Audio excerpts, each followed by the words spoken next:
Sapphire Hazel is now live. Streaming Disco Elysium, first time playing detective RPG. Hello there. Welcome back. If you're watching on YouTube right now, I appreciate it, or welcome for the first time. If you're here for the first time, it's kind of worrying because this is part 3. So I suggest you go and check out part 1.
Why can't I go down these stairs? What the hell?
Container, I'll turn you nice and red. Container, put the logos on. The lyrics to this Container song are being made up as he goes along. The accent is so thick, it's impossible not to notice he's Ubi, from the vanishing peninsula of Ubisunt on Muindi. Container, used to be Wild Pines. Container, now belongs to Everard. Everard, he looks after everyone. Huh? Well, hey there. How can I help you, mister? The look in its deep blue eyes is as sincere as you've ever seen. Kind of makes you feel like an arsehole for no apparent reason. I see you are not a union man, mister. Did you get lost? You're not one of them scabs, are you?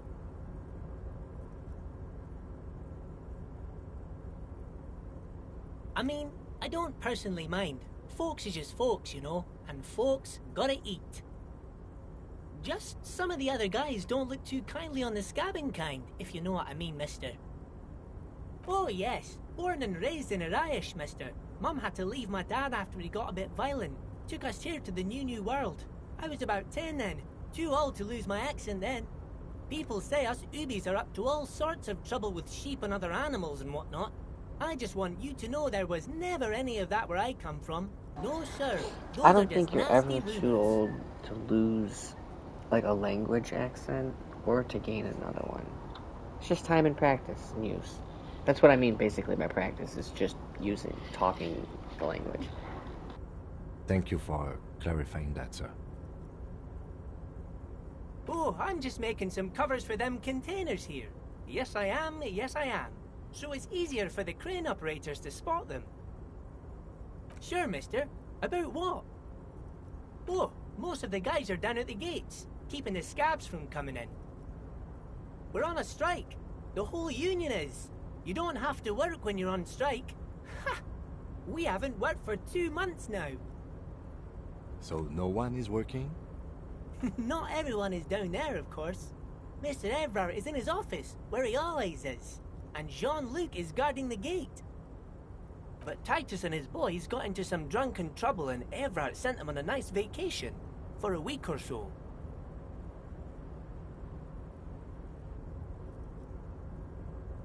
Oh, I'm not really supposed to talk about that. That's union business. Him and his boy stirred up something in town. Probably drank too much and got into a fight or something.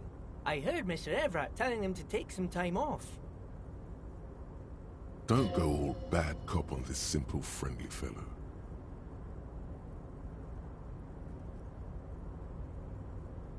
I guess the boys got a bit too rowdy and had to let out some steam.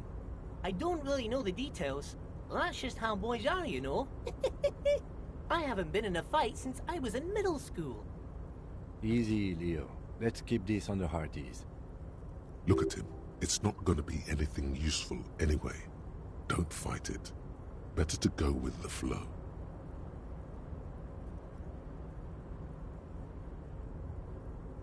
I remember I was the runt of the class. The bigger boys always used to pick on me. You see, I had a bit of a temper back in the day. Flew off the handle like nobody's business.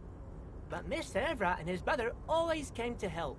Once they beat old Noel Becker so bad he needed stitches on his head. Noel never started another fight with anyone after this. Mr. Everett and Mr. Edgar are real nice guys, mister. You should go talk to Mr. Everett. I'm sure you'll be good friends. He's friends with everyone around here. Yes. Everybody needs a job, and this is mine. I'm Leonard, by the way. Leonard Bellick. But everyone calls me Leo. I'm like Mr. Everett's right-hand man when Mr. Edgar is out of town, and Mr. Edgar's right-hand man when Mr. Everett is away.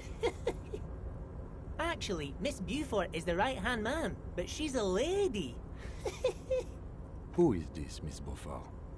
A real pretty lady with a skin like those Douai Sucre candy bars my missus likes so much. Them are real nice to suckle on once the dinner is done and me and the missus sit down beside the radio. But I can't listen to the radio all the time. There's so much to do around here and I'm always busy keeping things running here. Yes I am.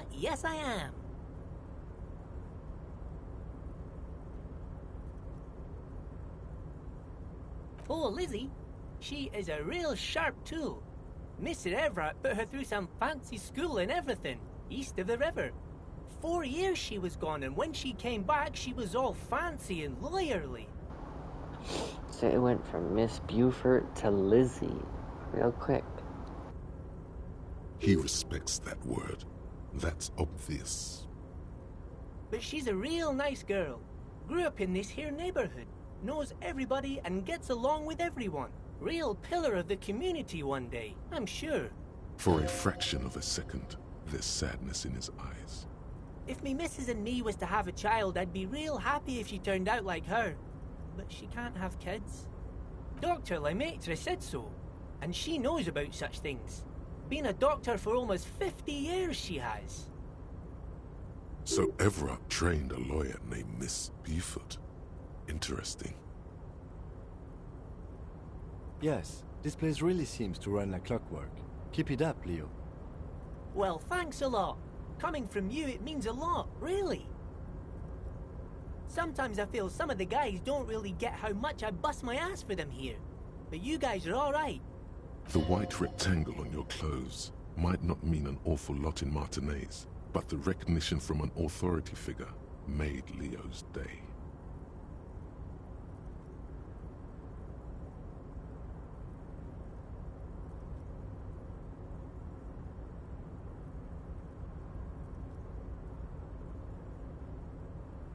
Oh, yes, yes. I leave all kinds of notes for myself.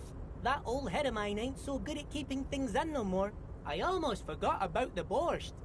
Oh, yes. I've been taking special whirling borscht to the men every day since the strike started. It's very, very good. Makes a man feel so warm and happy. I feel like I could take on Mr. Renadan's boar dogs every time the lunch is done. Yes, yes. I'm taking it to them. The borscht keeps them happy and in fighting spirits. Makes you all warm inside. They brew it in the whirling in rags. Oh, the whirling's cook. He makes it.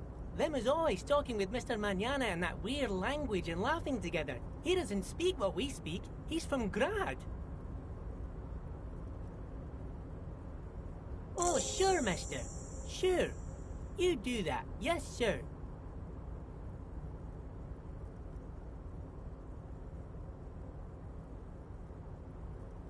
Oh, that one. That should be empty as far as I know. Lots of containers here have nothing in them. They're just waiting to be loaded up. Told you. Oh, I'm just making some covers for them containers here. Yes, I am. Yes, I am. Sure, mister. About what? Oh, you want Mr. Everett then? He's an awfully nice fellow, he is. Him and his brother are both nice fellows. They've lived their entire lives in this here neighborhood. Guys like Mr. Everett and Mr. Edgar, his brother, are real good guys. Made Martinaise what it is today. Mr. Everett and Mr. Edgar and I went to the same school, we did, when we were boys. Oh, Mr. Everett is usually in his office, of course. But he already left for the day. He always leaves around 10 p.m. Oh, I'm just making some covers for them containers here. Yes, I am. Yes, I am. So it's easier for the crane operators to spot them. Sure, mister. About what? Bye-bye now.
mister.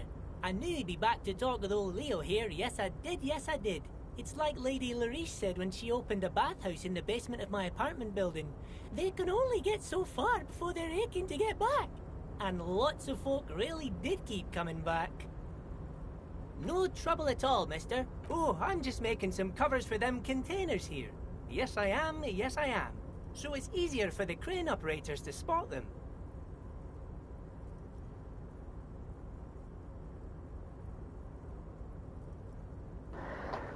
I mean, that's pretty good, but I could do one more.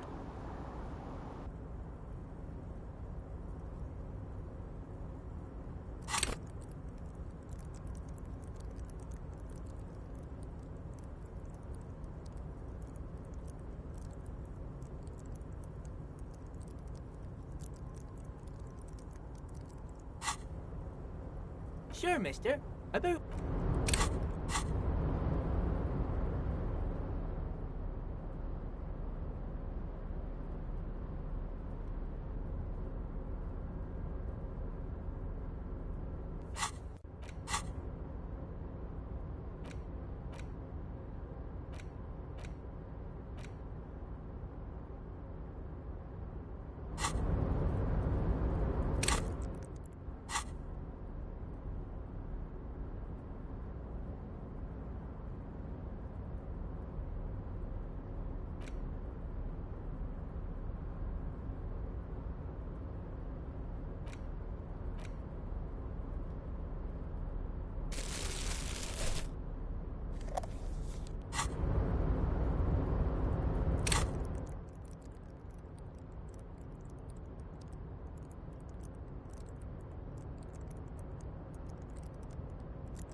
I really need to see what that, but like, gives me a bonus in. Obviously, it takes from authority. It takes 2 from authority, but what does it give me a bonus in? Let me try to figure this out.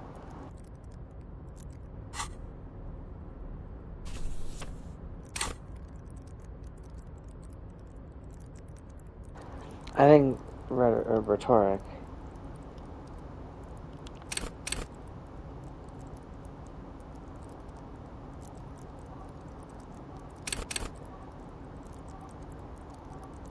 Where it lessens my authority. Learn skill +1. Well, maybe not.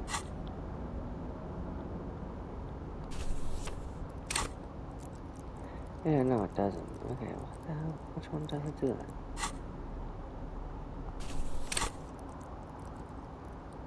I don't know.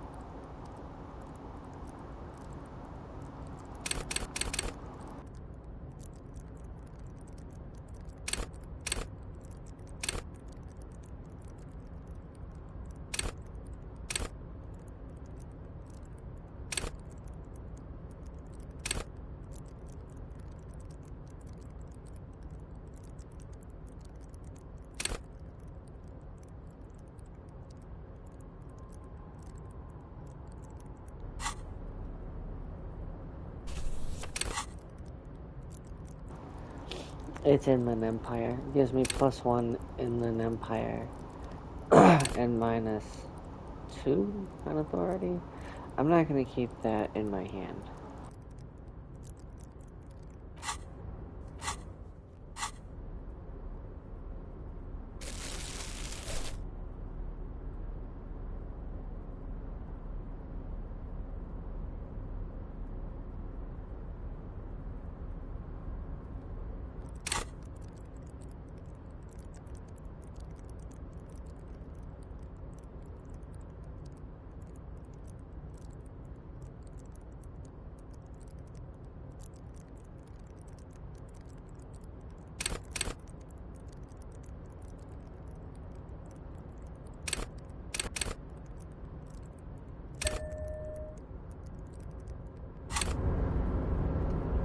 Hey, mister. I knew you'd be back. No trouble at all, mister. Oh, I'm just making some covers for them containers here. I mean, Yes, I am. Best Yes, I I can am. do. That's So it's easier for the crane operators to spot them. The containers in the yard are green in Wild Pine's livery, and the mountains rising behind Leo is all red in Union colors. It's like some red infection was spreading outwards from the container yard's core.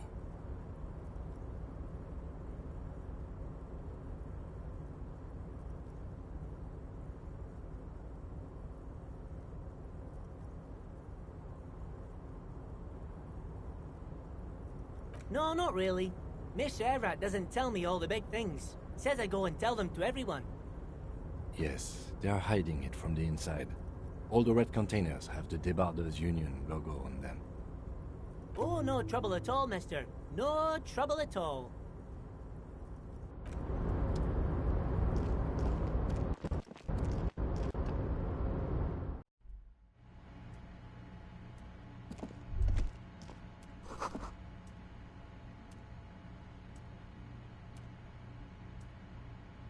A large table with 2 huge vacuum-insulated thermal coffee dispensers. Someone has forgotten a small plastic card next to the stacks of cups. You snatch up the red plastic card. It features a black contour of a crane lifting a container. The name, Etienne Hogarth, is written in the middle. Below it, in smaller text, member of the board. It comes with a magnetic strip meant to open electronic doors. Yay! I found the card to get out of here.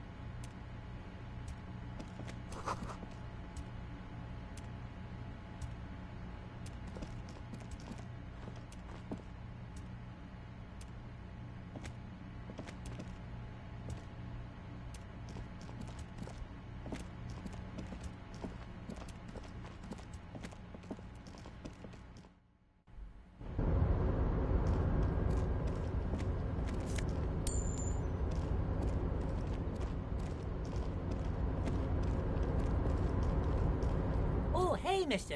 No trouble at all, mister. No trouble.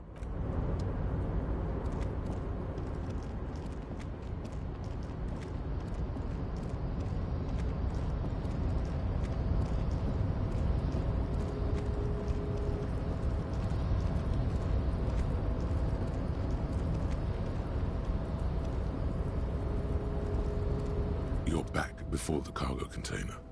Its drawer has not lessened since you were last here.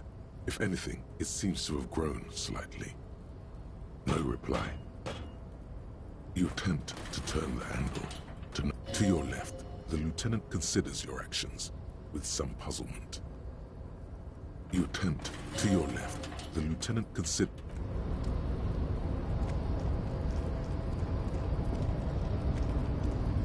A rusting control panel. No screech of metal when you push the button. The crane does not return.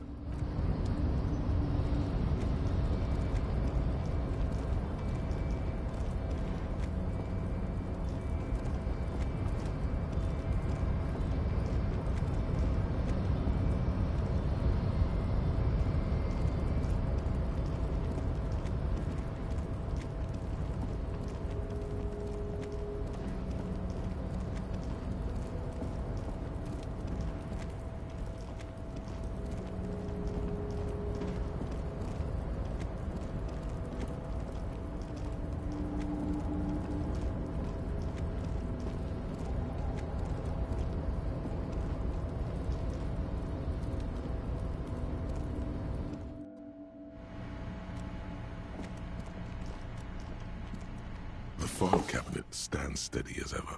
Hundreds of documents and the same materials. You already went through all of these.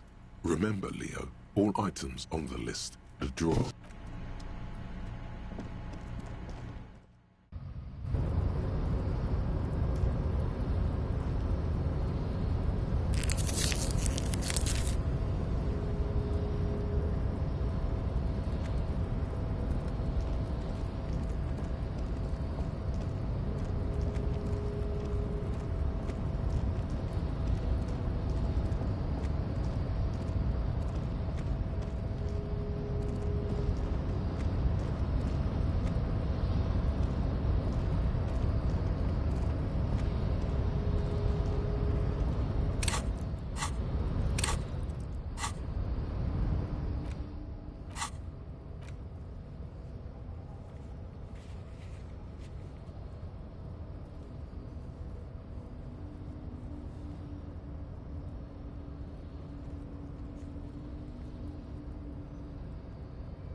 can I help you?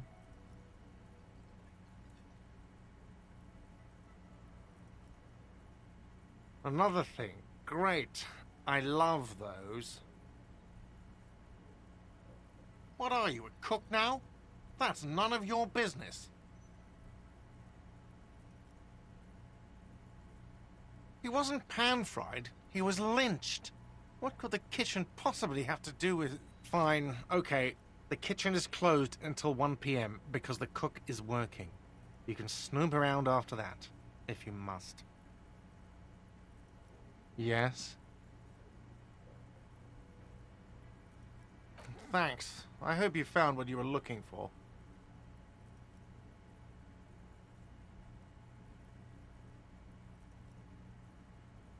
As it should be. Anyway, thank you for returning my key. Yes, have you got it? Does that arrangement include you paying me what we already agreed you owe me?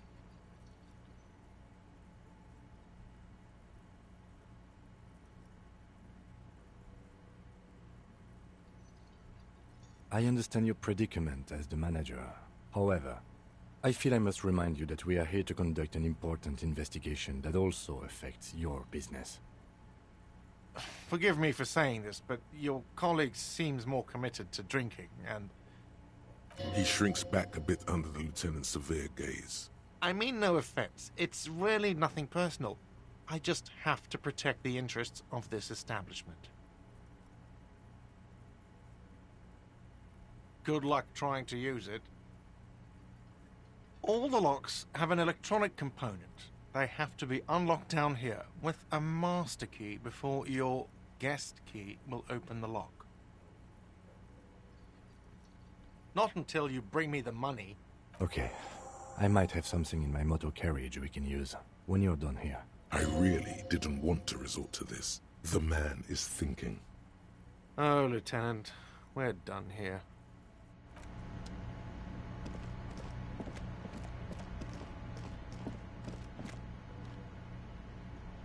I wonder what this is going to be.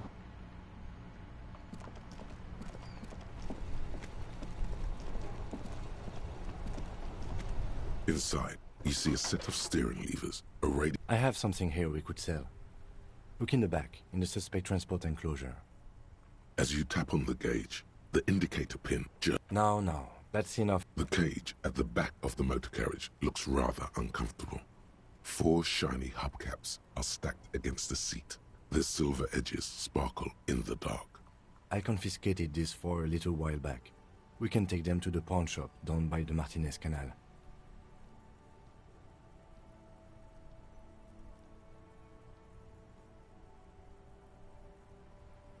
There are spinner hubcaps, frivolous things you put on your wheels. When the wheels come to a stop, the caps keep on spinning. There's no real use for them, it's just for vanity. A vanity he wouldn't mind.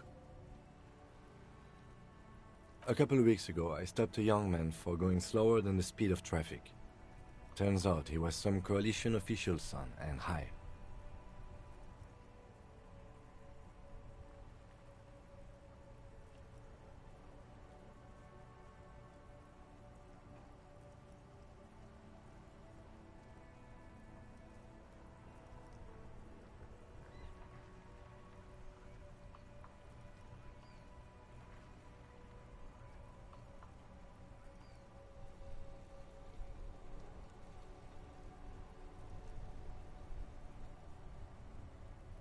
I don't know.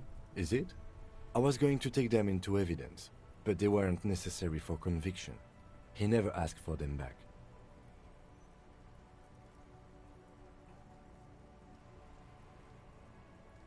No, that would be silly. I don't know why I kept them.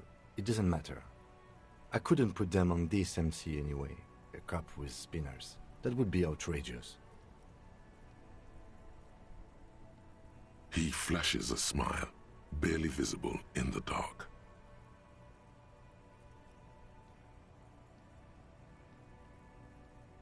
As I said, they're useless anyway. I should have remembered I have these earlier. But thank you.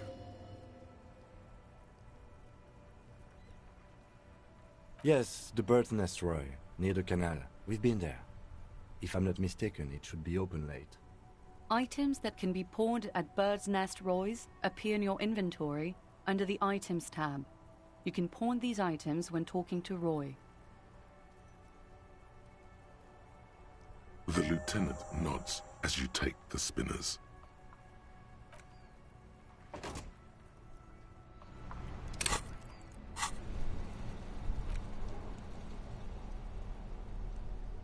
$200.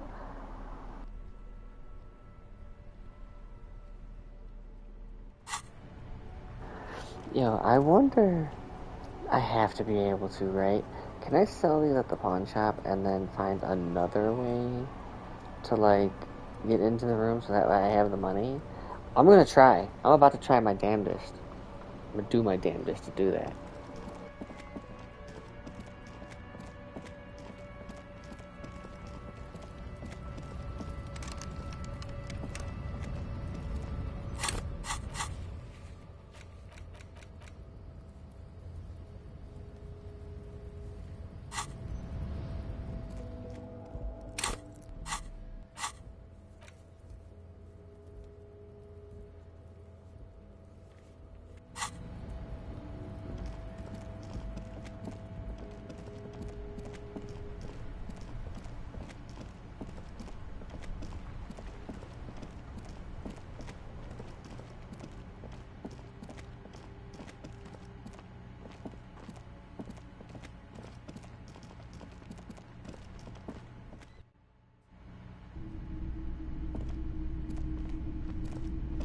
If you don't mind, please put the flashlight away.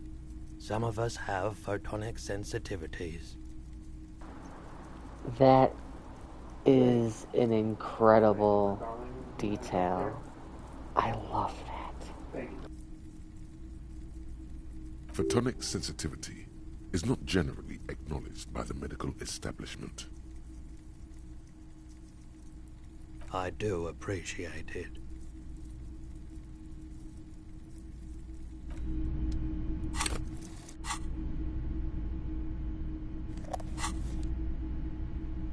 Greetings on this fine night. What brings you here? The pawn shop is always open.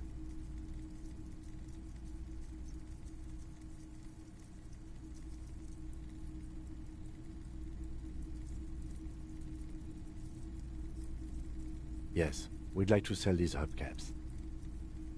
Roy takes the hubcaps from the lieutenant and inspects them. The spinners appear iridescent in the dancing light of his pawn shop.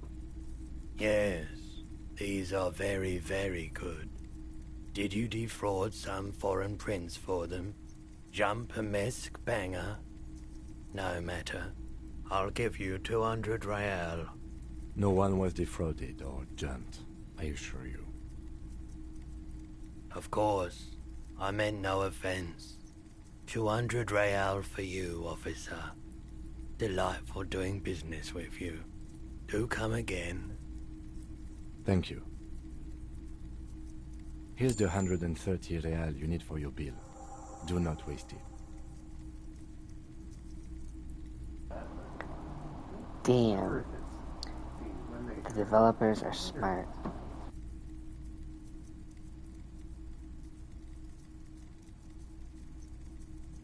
The rest is for him, to compensate for the pain of being separated from his radiant spinners. The windfall is a small consolation. Anything else you're thinking of selling? I'm not and especially... Your mother is a necrotic object! I'm fun! Look at me sparking! Anything else you're thinking of selling?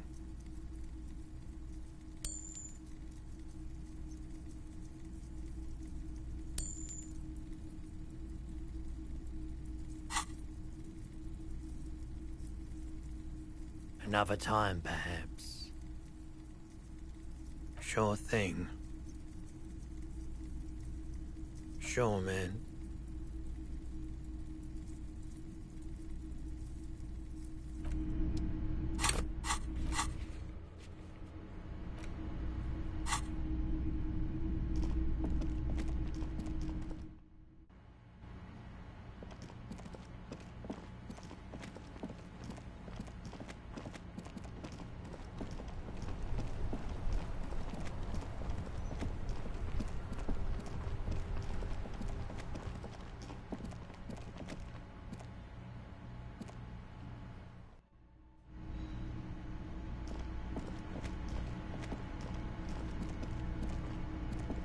Can I help you? Yes. Have you got it? Well?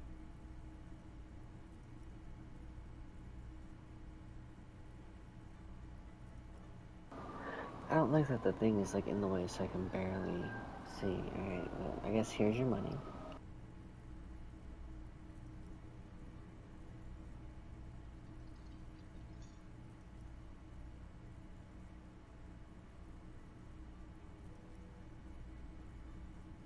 Great. Thank you, officer. That's all I wanted. Payment for services rendered. If you continue to stay here, I just ask that you please pay your nightly bill in advance starting tomorrow. He's not sorry about his behavior for your sake. Now that you have money, he really wants to make sure you're not angry with him. The electronic lock to your room has been disabled till 9 p.m. tomorrow. Please pay for each night in advance starting tomorrow. 20 real per night. Oh, this is going to be really interesting. I'll take a room here too. Of course. Always happy to have officers from the RCM as guests. Anything else I can do for you? Another thing. Great. Yes?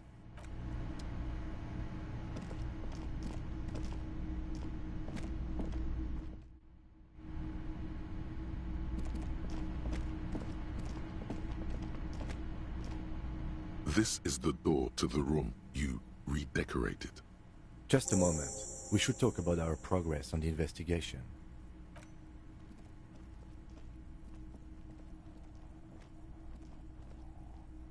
The air outside is brisk. The lieutenant is silent for a moment. He listens to the traffic hum. Then... Now then, we should talk about the investigation. But I also feel you're a bit hazy on the RCM. Our role here, our rights, our jurisdiction, basically. I have a cigarette every night when I go over my notes. It's something of a ritual. Oh man, he looks so devastatingly cool with that cigarette.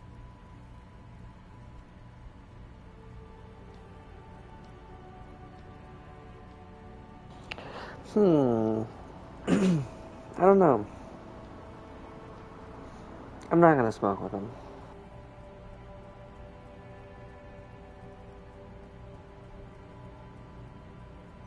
You mean this? This isn't cool. It's an unnecessary trial of will, and unhealthy. Keeping the habit within the parameters he's given himself takes a lot of focus. It would be easier to simply quit. Yes, it's been a long and eventful day.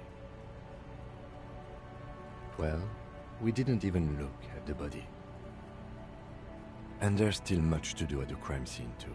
We didn't search it thoroughly enough. I could have swore that I actually looked at the body. Like, what the hell? He would have put all of this more harshly, but he doesn't want you to feel completely discouraged. Probably because he's afraid that you'll just give up and keep drinking.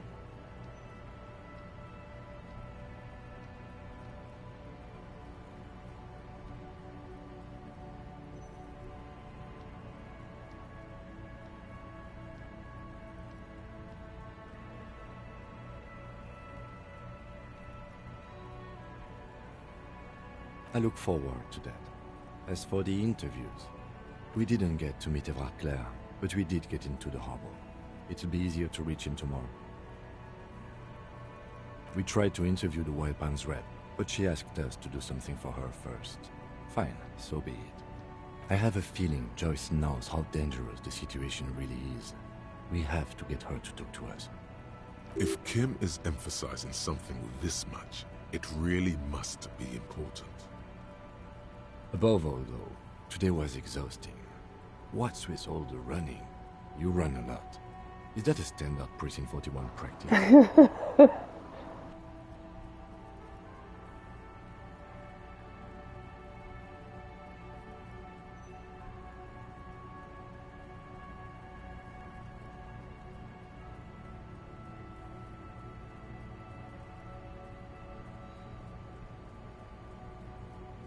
It's impressive, to say the least. for a man your age especially. Those are some stylish shoes too, by the way. Those loafers. Must be hard to run indoors like you do. They're quite limited, actually. The power officers of the Revachol Citizens Militia exercise most frequently is imposing fines of up to 1,000 real for offenses, in accordance with an interdepartmental schedule. The RCM's primary role is to ensure safety. We are not really supposed to play any part in the economic structure of Revachol. Yes, although indirectly, as citizens can always request records from their local station. Officers of the RCM have been known to take bribes of less than the prescribed fine amount. It undermines trust in the RCM. We can arrest people, of course, but rather than bringing someone in directly, it's preferable to serve a station call slip. It prevents confusion and overcrowding.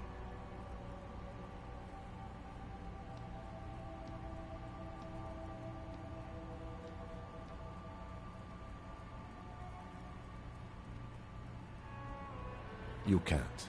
Those who don't show up become fugitives, though, and have fewer legal rights when they are eventually caught. It's about power projection. Thus far, they seem to mostly show up. When power calls you, you come. But power itself is a fragile trick of perception. As you may have gathered from the fact that we are expected to carry a record of our kills, like the one in your watermarks, we are permitted to use whatever force is necessary, and strongly admonished not to abuse that power. You have to supply compelling evidence for why it was necessary to use lethal force. In these cases, your partner is usually your witness. Not a good position to be in, by the way. Internal Affairs handles these cases thoroughly, by cross-examining you for inconsistencies. It is hard to cover for anyone, which is for the best. We don't convict. We arrest and send them to coalition government courts in Couron and La Delta. The prosecution works off our testimonies and records, which is why it's paramount to keep them. Yes, the international community's mission in Revachol, and the moral intern more broadly. The RCM was formed by the coalition government to restore order in the international zone after the revolution. So we did. Now we attempt to maintain that order. No more, no less.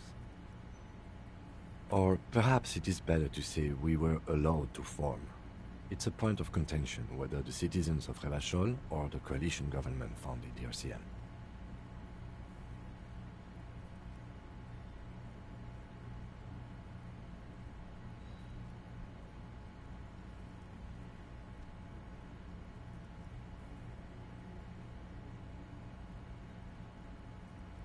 Silence. A great comment to such a conundrum.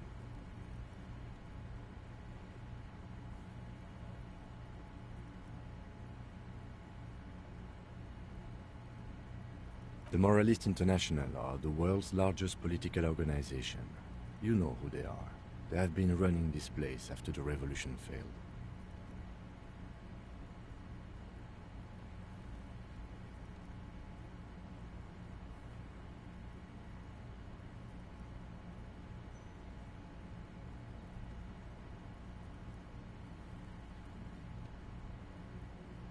There are a union of center-left and center-right parties across the Real Belt. Our coalition government is just one of its many projects. They also run the ICP, EPIS, most intergovernmental organizations in the world.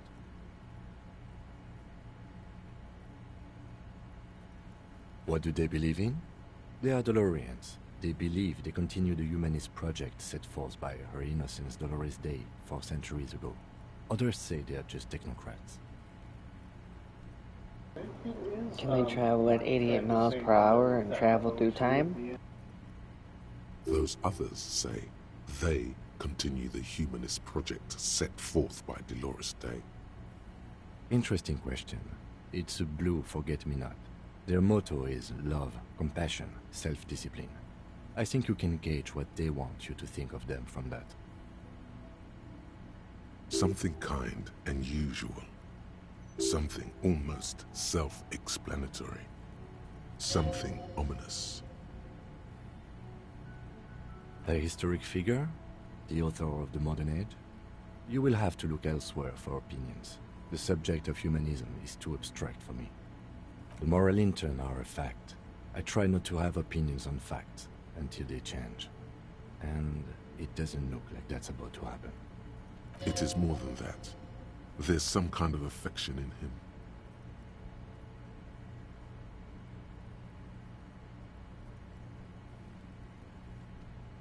Yes, I did, when I was younger. In my 20s, I considered myself a moralist. A blue forget-me-not, a piece of the sky. They're not all that bad. That's another leitmotif associated with moralism. But the years have changed that. I don't know what I believe in now. No, I believe in the RCM. That's enough for me. Do you?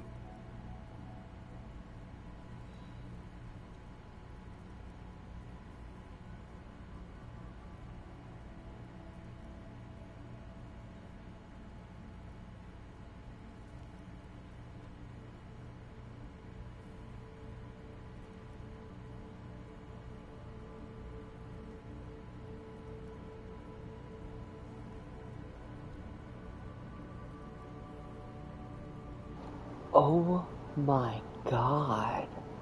This game keeps surprising me. Look at this answer.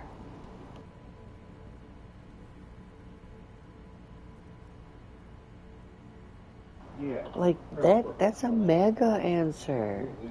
What the hell?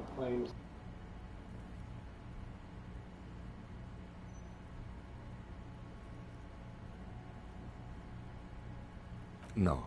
We are stooges of the world's biggest bourgeois organization, protecting the people of Revachol. That's the hand we were dealt. Without the MI, we would be common vigilantes.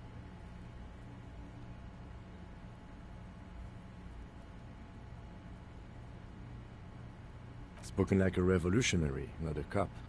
But hypothetical aside, in Martinez we already are vigilantes.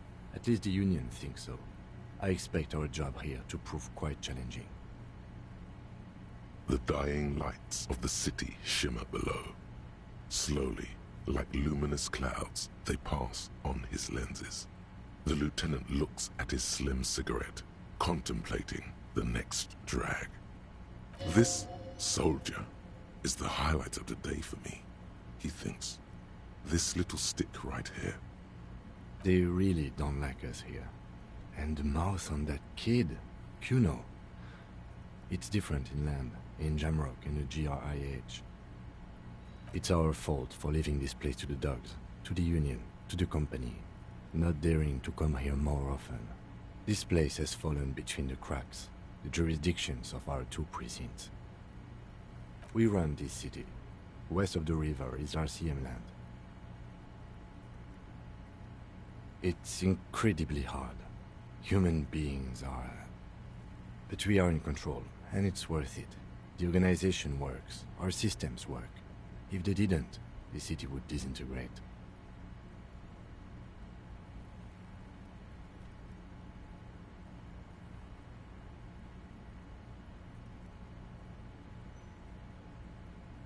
That seems unwise to me, but it's too late for an all-out political debate.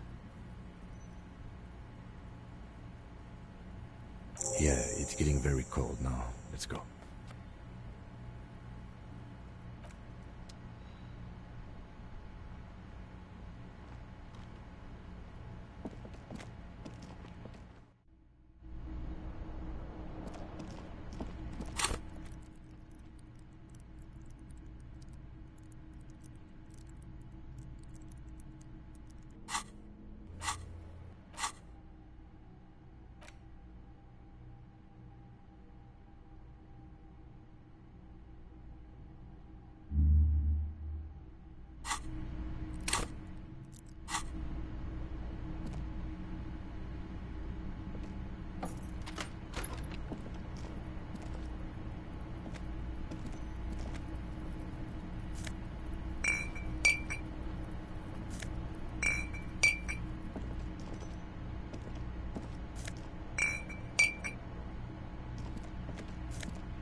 window stands broken in its... You see some lights shimmering.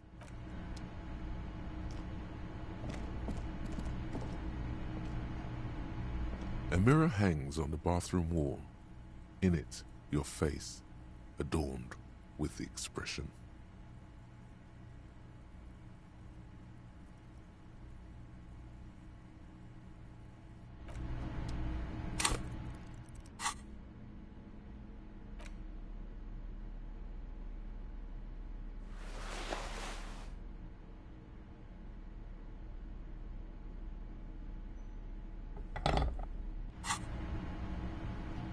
A mirror hangs on the bathroom wall.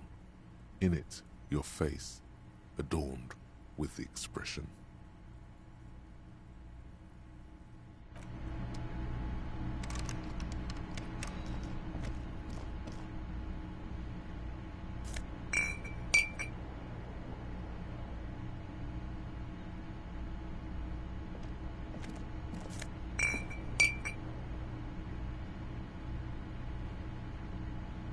The bed is cold and not particularly inviting, but it's yours. The sheets look awful. The option to go to sleep becomes available every night after 9 p.m. The sheets feel at once coarse and clammy against your skin. The bed sags beneath your weight as you stretch out and finally close your eyes. And then sleep. And then sleep doesn't come. Obviously, you're in bed with your eyes closed, but it's not happening. Maybe it's the bed's fault. Its synthetic filling has separated into hard lumps. The pillowcase smells oddly.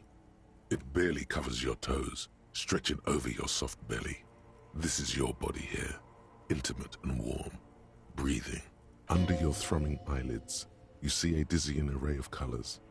You won't get off this carousel quite so easily. It's a little better. Colors, scenes, and half-formed phrases still litter your mind. Part of you is still trying to solve the case, isn't it? Something to do with, what was it that the lieutenant said? Union? And it's gone again. Your thoughts lost between the slowing brain waves. Something to do with, what was it that your breathing steadies? A great silence washes over you until your eyelids twitch in your sleep and images start forming.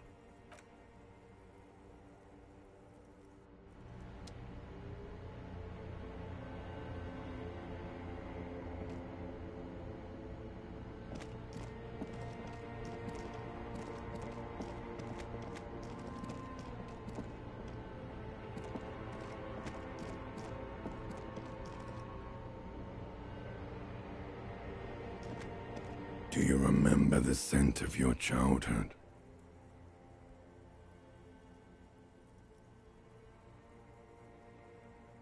Do you remember your wife's hand on your face?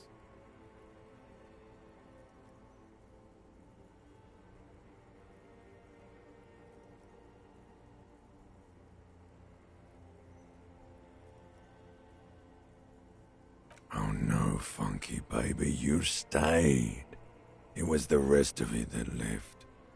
Or you just stood there, with one hand on the bottle and the other on your dick, watching it go.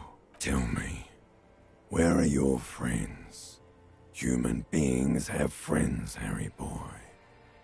Where the hell are yours? No, it's gone. 3 times gone and never coming back. You failed. You failed me. You failed Elysium.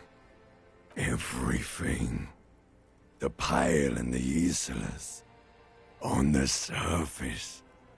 The outer magnetosphere.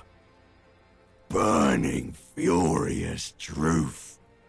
8,000 This years sounds like an Elden Ring of character. written history. You really dropped the ball, Harry. 4.6 billion people. And you failed every single one of them. You really fucked up.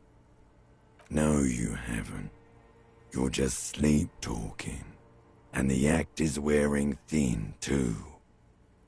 The spots on the disco ball fade around you.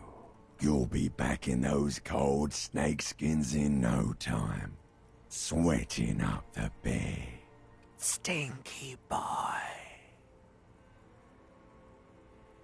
You're not coming back from shit, thrashing around in that high conductivity state of yours, bumping into things and acting like a clown. Who are you kidding? You're trying to what? I can't hear you. This is just a word dream now. Jumbled up garbage. The pictures are gone. The bed rises to meet you. A thin, sleep-like state. More glass than velvet, grinding in your head. So something is wrong. Sleep shouldn't be this bad, this dry, this unnourishing. There's something wrong with your thoughts. Some kind of new type of hangover. Oh yes, party boy, and it's worse than the one before. Just think of the shit you saw.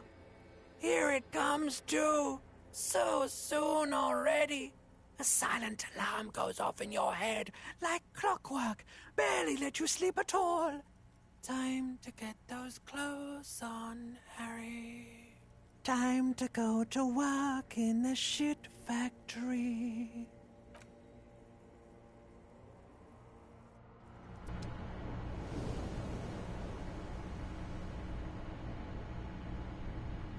Well, that was interesting.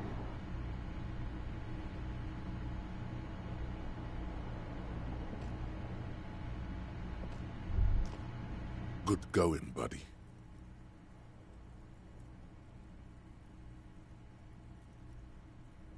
Really?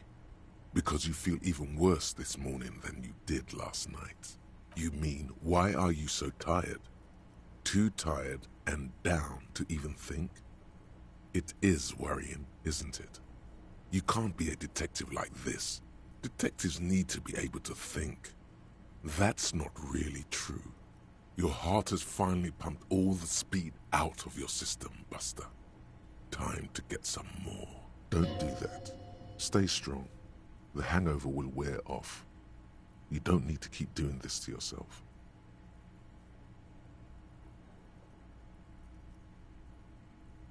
Speed is a potent central nervous system stimulant. It kept you propped up all day yesterday, despite your debilitating hangover. How else did you think you even got up from this floor? You got up from this floor because of a holy vow you made 16 years ago. With me. To wake up exactly 7:30 every morning until the day you die. Don't be silly. There was no vow. You were high on speed. That was the only reason you got up. You can't detect without it. It's that simple.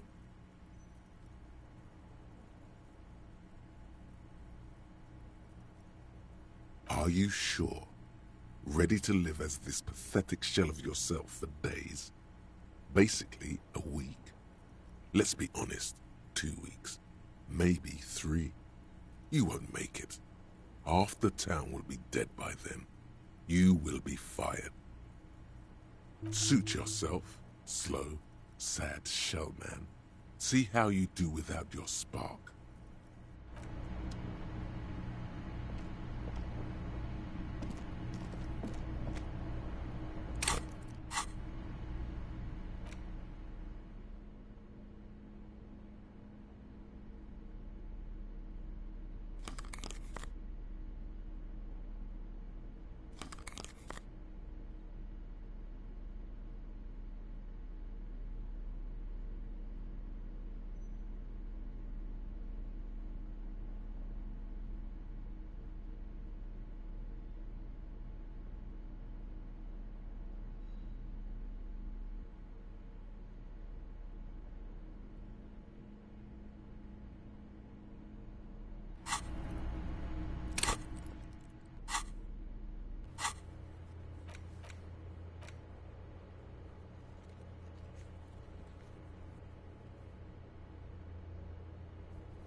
The door is closed. Still nothing. This door can only be opened.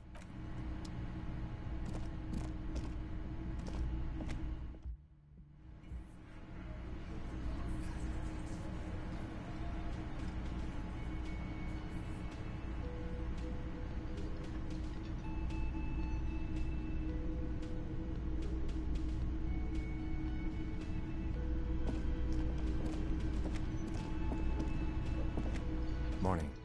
Looks like we can get to work at once. The Union muscle turned up. They look rowdy. We should talk to them. A lot of things point to the dock workers' union. The circumstances in Martinez, my preliminary information. Actually, that's not a lot of things. We should have dug up more yesterday.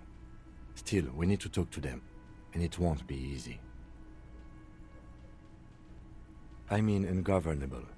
Martinez isn't exactly enthusiastic about the RCM being here. They prefer to be policed by the Union. These men here, men who drink beer for breakfast, there's talk of an armed wing of the Union called the Hardy Boys, who are responsible for said policing. I think it's them. I completely forgot. Sorry, I had a rough night's sleep. It's them by the looks of it. Loud and nasty, just like the manager said. One loose thread less to worry about, and one big problem to replace it. That would just escalate tensions. No captain would sign off on it. Solving one murder isn't worth a conflict between the RCM and the Debarders Union. In fact, even the death of two detectives. One more thing before we do. We don't have to talk to them immediately. We can walk right past them, continue with our business. Good. A power move. Purposefully concentrate on something else first. But aren't you curious to know what they have to say about the murder? They're in no hurry to leave. They think they own the place. Anyway, I leave that choice to you. Whatever you decide is fine by me.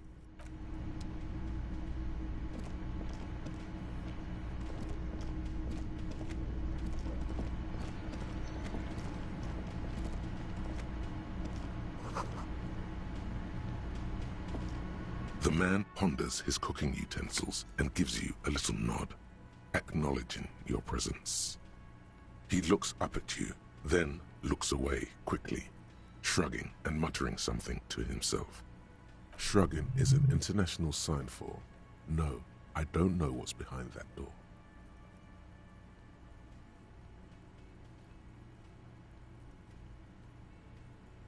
The mention of mañana gets his attention. He smiles and delivers a whole slew of unfamiliar words and lively gestures. Then he falls silent again. They're friends? The man says a couple of sentences in that strange language of his and then seems to wait for you to speak. I'm pretty sure he asked you a question. He doesn't know your language. You can just say something cool in return.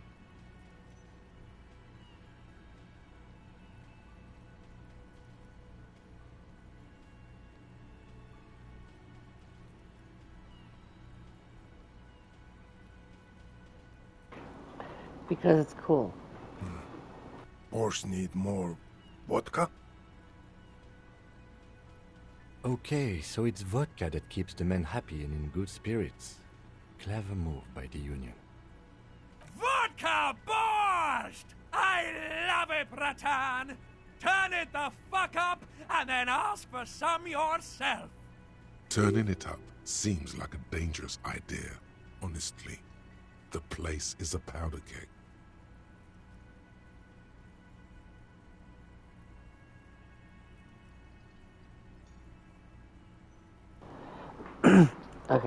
Okay, so hang on a second. I have a feeling this is really important for different reasons. So basically what this is telling me is that I can say yes and make some, basically stir some shit, right? Like let some shit go down. Or say no vodka so things don't get crazy. But I'm trying to think of the benefits and pros and cons of both, right? And 3, obviously, is just kind of... I hope 3 is, like, come back.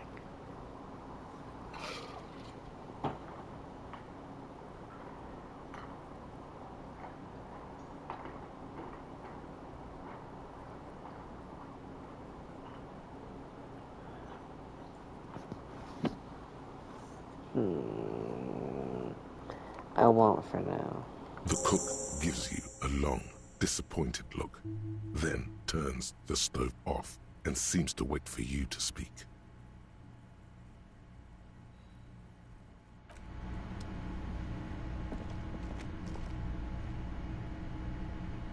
You see a heavy steel door. The door does not.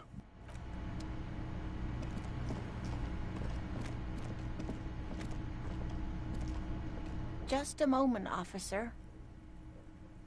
And there's no public phones nearby? The closest phone booth is down the coast. Sorry for the inconvenience, ma'am. It's fine, I understand. Thank you anyway. Now then, please don't trouble yourself about me, sweetie. I was just hoping to make a call, but the Whirling's phone line isn't working. The union office probably has a phone, but I can't really get there or to the phone booth down the coast. And Gary's phone is dead too. The manager was vague about it.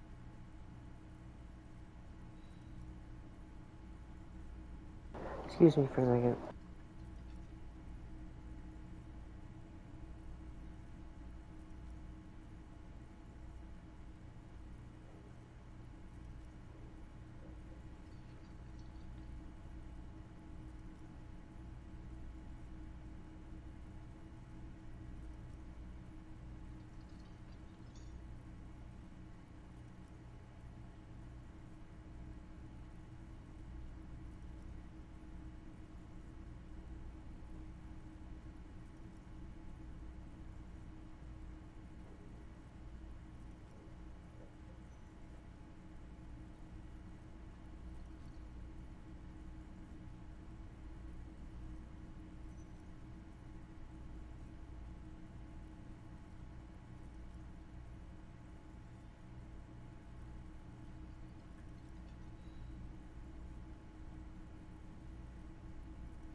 Okay, sorry, I'm back.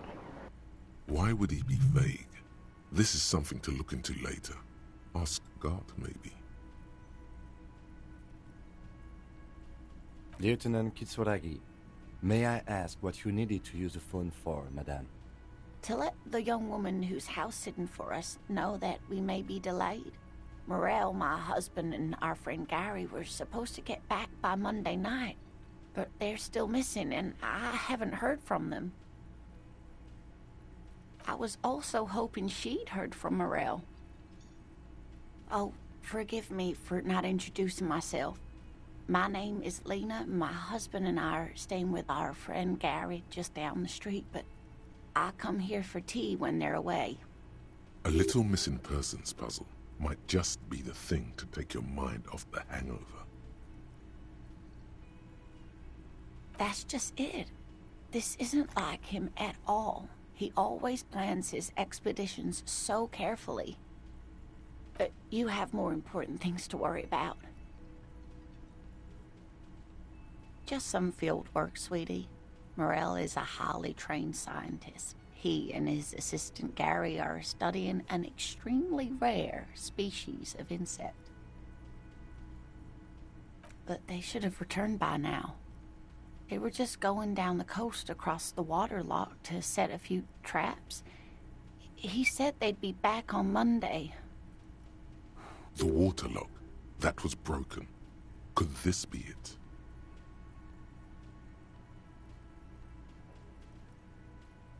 Oh, sweetie, it's nothing like that.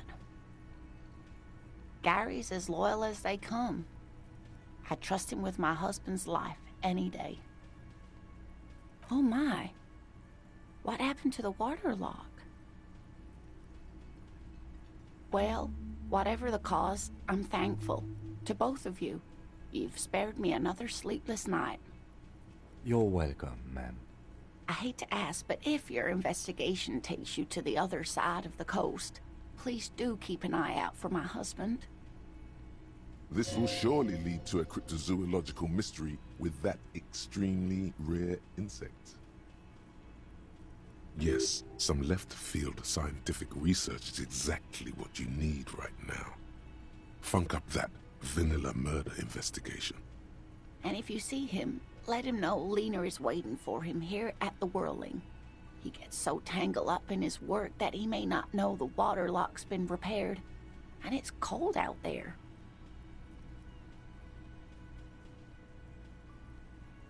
Oh, you're such a dear. Thank you, sweetie.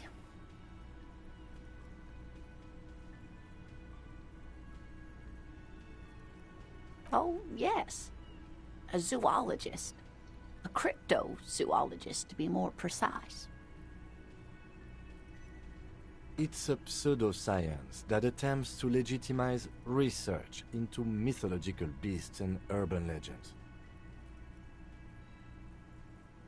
That's one opinion, yes. And people are entitled to their opinions. My apologies, ma'am. I did not mean to undermine your hobby. It's not a hobby, dear. It's a subfield of zoology, one specializing in animal species that are so exceedingly rare that many assume them to be extinct or even fictitious. Searching for such species called cryptids is difficult and often thankless, and frankly, many scientists are too lazy to do it. Universities these days are rarely interested in supporting real research. She's completely internalized her husband's struggles. They are her own.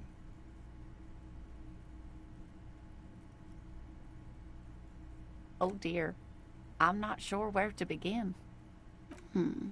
Well, his expression is slightly grumpy, but his eyes are always bright and curious, like a small boy's.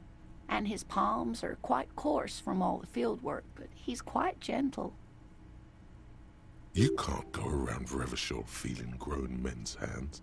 If you want to find her husband, you'll need more concrete information. It's always a challenge to describe the person you know best in the world.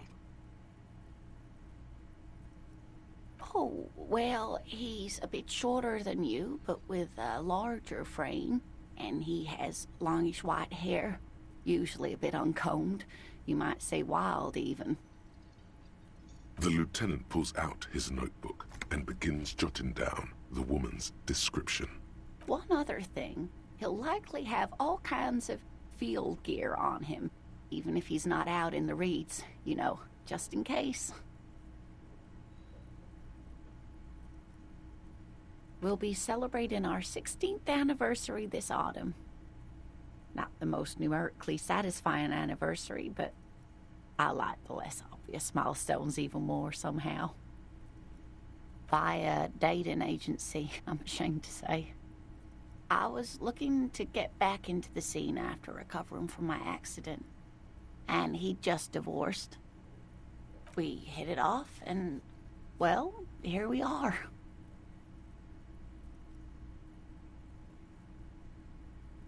I hope I've been useful.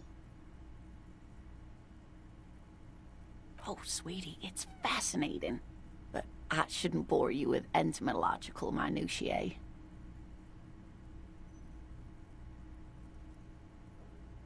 The lieutenant gives you a sideways glance.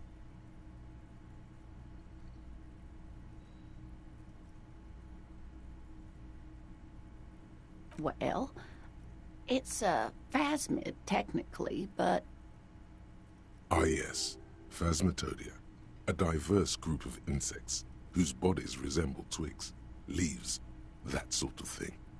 Ghost insects, colloquially.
Oh yeah.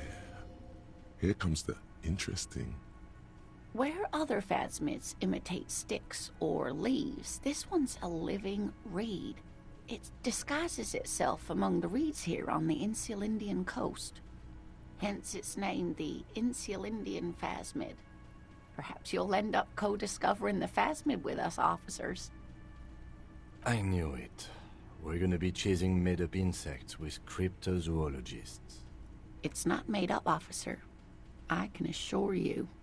It's simply elusive, so much so that most establishment zoologists doubt it exists at all. Well, some teenagers making out in the reeds saw one. They didn't know what it was, of course, but there was a brief article in a local newspaper about their encounter with a ghost insect that looks like the reeds. Gary sent us the clipping.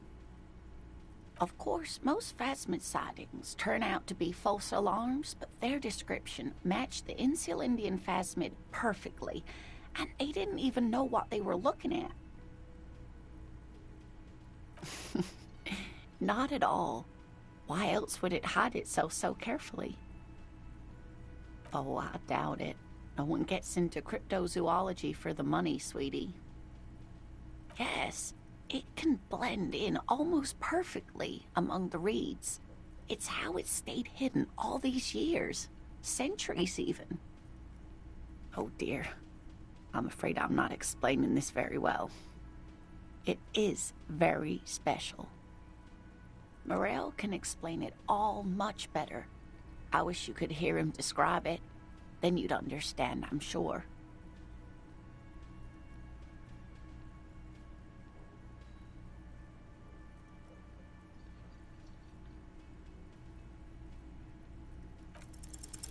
There's really no point in manipulating anyone. She'd be only too pleased to tell you about her work. Go on and ask. Oh, I'd be delighted. Truth be told, I could really use the company too. One cryptid, not a couple. One. This won't turn into some kind of cryptid extravaganza.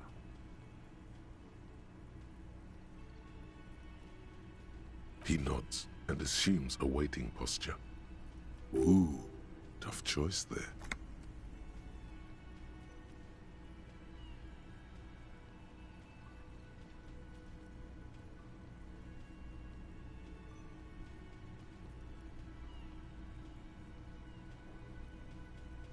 The Gnome of Jeroma. Oh, yes. None of its victims survived. Grieving relatives never even found their bodies because the gnome's venom dissolved organic tissue. It was, reportedly, a small creature with webbed fingers and a protruding forehead and an ungainly little thing. Quite scary to look at. A couple of campers found it when it was already dying. They heard an odd wailing in the woods and followed the sound. They were scared and wrapped it in tarpaulin to suffocate it. It still took the Gnome of Jeroma an entire day to die. If the body of the creature was found, why aren't there detailed illustrations of it in science textbooks, confirming the existence of this very little species? Alas, the first scientist who got his hands on the creature's corpse put it in a jar of formaldehyde, thinking that would detoxify the gnome's venom. Instead, all the venom leaked out of the creature's teeth and into the surrounding liquid, dissolving the creature itself. A poetic end, perhaps, but a real loss for science. Alas, always alas, and then it was gone. Isn't that overly convenient?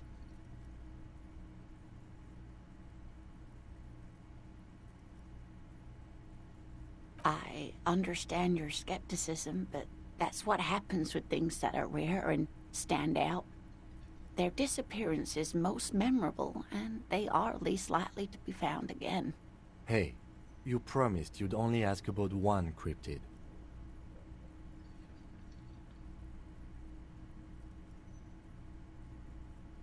I'm glad you see it that way. Did we have anything more to do here?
The trash container. The smell of rotten food rises to greet you.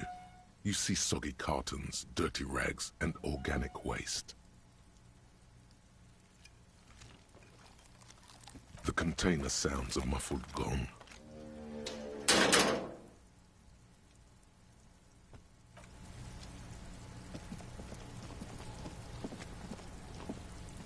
There he still is, looking right through you with his white eyes. The body below is entirely dedicated to that corpse smell. Emitting it is all it does now.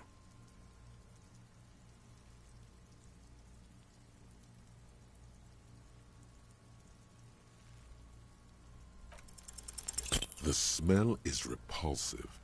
It pushes in from your mouth, more instant and more familiar than anything you'd expected. More...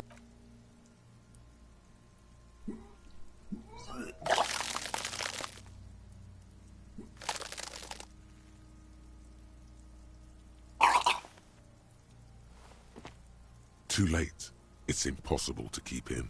Your body curls and pushes it out, burst by burst, until a pool of vomit lies under your feet, and your throat stings from the stomach acid. It's okay. Happens to everyone. Keep it. The hangover is clearly making this worse for you. You could use some ammonia to clear your head. If you can handle the headache, some officers use it to deal with cadaverine odor. I can't handle the headache. It's more likely he can handle the smell, unlike you. That young woman, the gardener, mentioned she used salts for the smell. If she doesn't have any, there might be some in the fridge store nearby. Acquiring ammonia will provide a modifier to the white check. Modifiers make checks easier and allow you to retry them.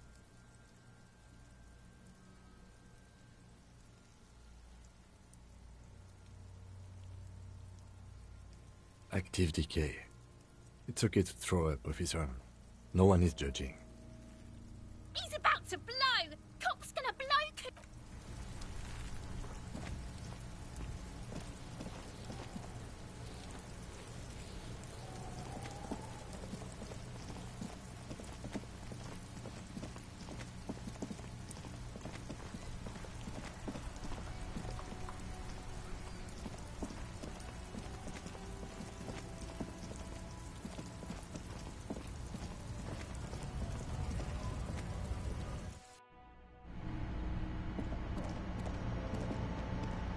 The tear machines. Your bottles clunk into the machine.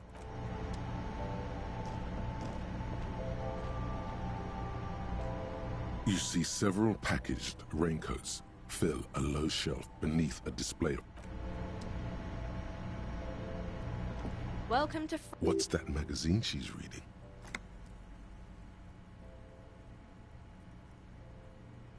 You mean this? This is Pop Stars.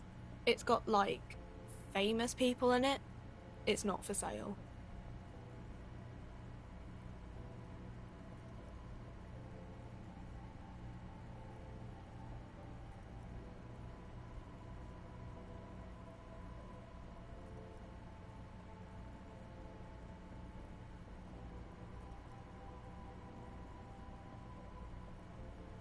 She pops her raspberry-flavored bubblegum and nods. The lieutenant frowns at you before turning to the clerk with an apologetic half-smile. You mean this is Pop Star? Yeah, they're kind of boring, but, you know. I don't know. Frit? A 7 to 11 grocery store? I think they think that the extra tea makes it funkier. The story goes that normal Fritta with 2 T's, a men's workwear shop in Vredefort, was already taken.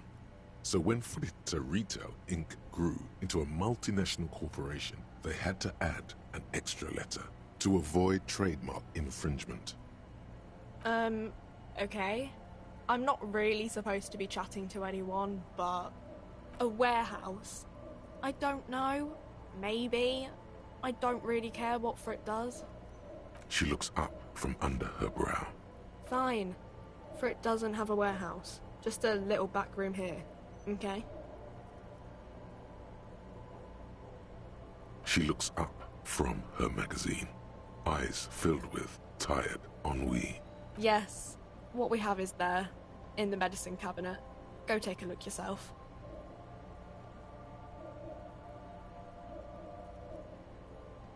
I don't really know anything.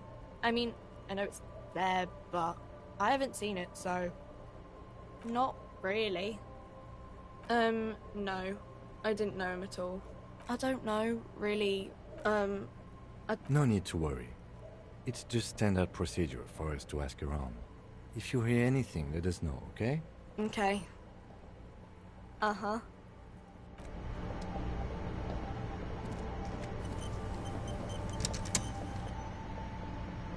A small cabinet on the wall is filled with various medicine bottles, nasal sprays, and blister packs. They all bear the Saint Baptiste Pharmaceutics. Okay. Don't, like, overdo it or something.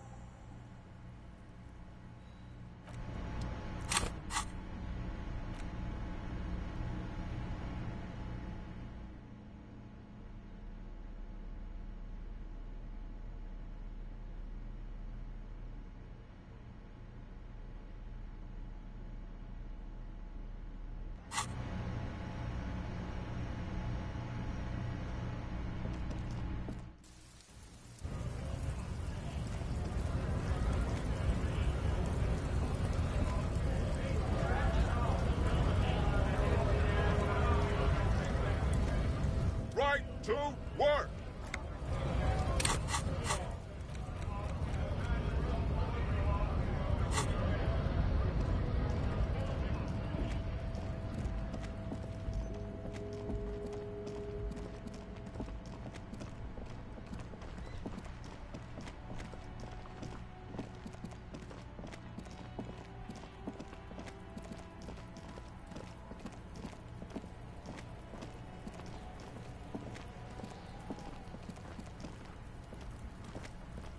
There he still is, looking right through you with his white eyes. The body below is entirely dedicated to that corpse smell.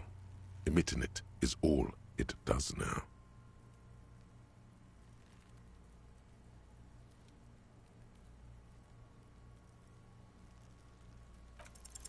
The ammonia only makes it worse. The combination forces tears out of your ducts. You manage to keep it in once. The second time, not so much. When the vomiting is done, your cheeks are wet with tears.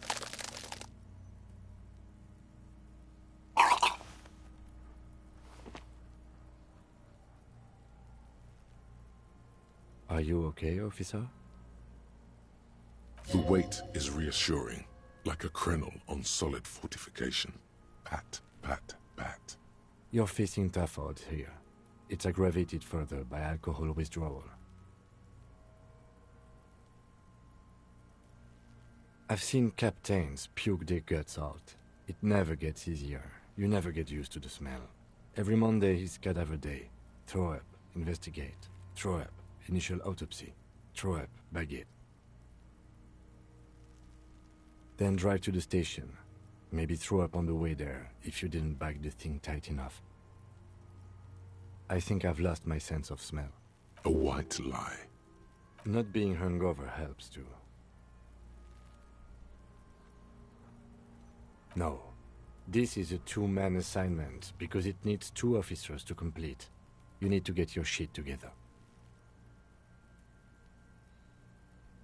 We should go talk to the locals. Find something else to do while the wind changes. It's pretty bad right now. You've gained a thought. When this dialogue is over, go to your thought cabinet and internalize it for special bonuses and effects. Give it half an hour. Get yourself together. Then come back and have another go.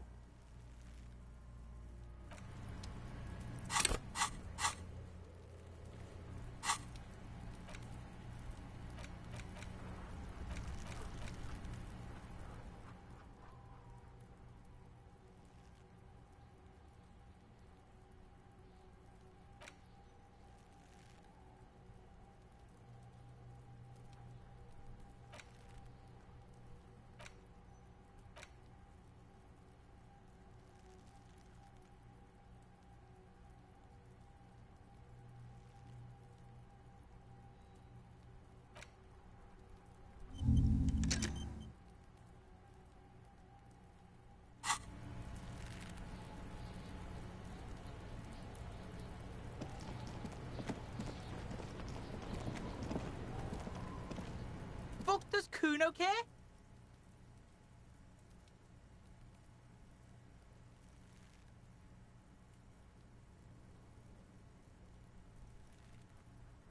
Kuno doesn't...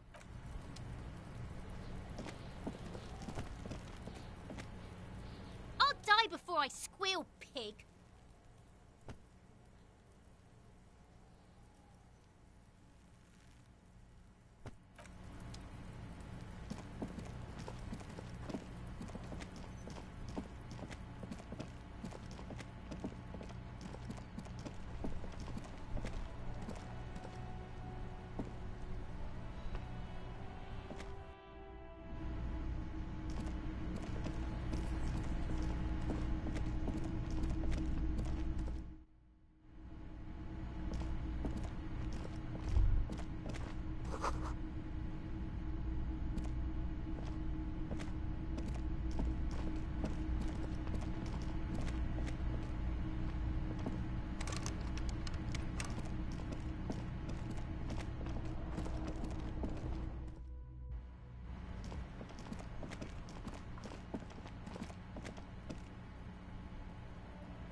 Kim also tries not to look at the pile of taped viscera on the carpet, or the weird suitcase on the hat rack, or the potted plant dying in the corner. But it's all just too morbid to ignore. The man is finding it hard not to trip on the tape, and not to send any of the bottles rolling across the floor, where unidentifiable sludge makes it hard for him to breathe. Smells of vomit in here.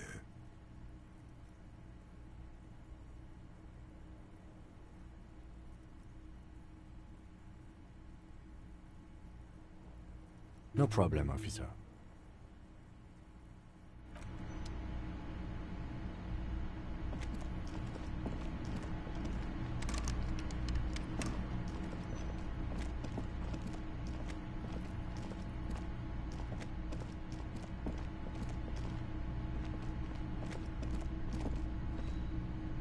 The door is closed.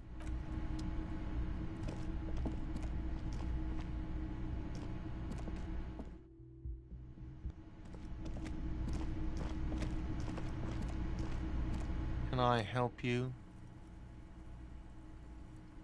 Another thing. Great. I love... Yes, and the phone company is taking its sweet time sending someone to fix it. Losers. Who told you that?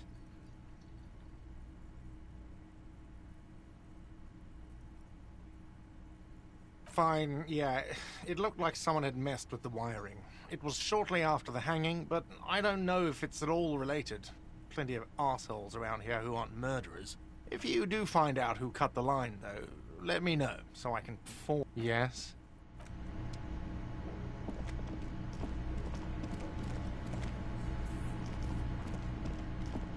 You see a heavy steel door.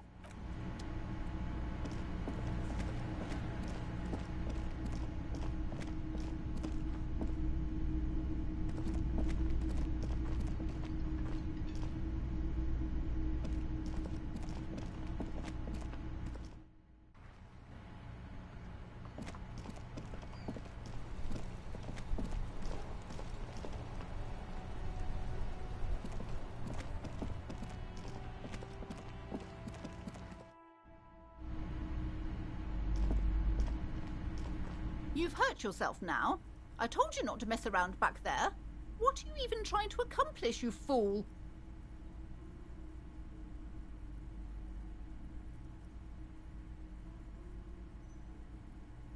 You're only making things worse. Stop it.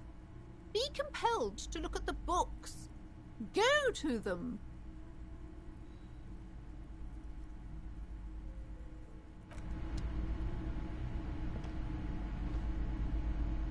Hello again, esteemed officer, and welcome to...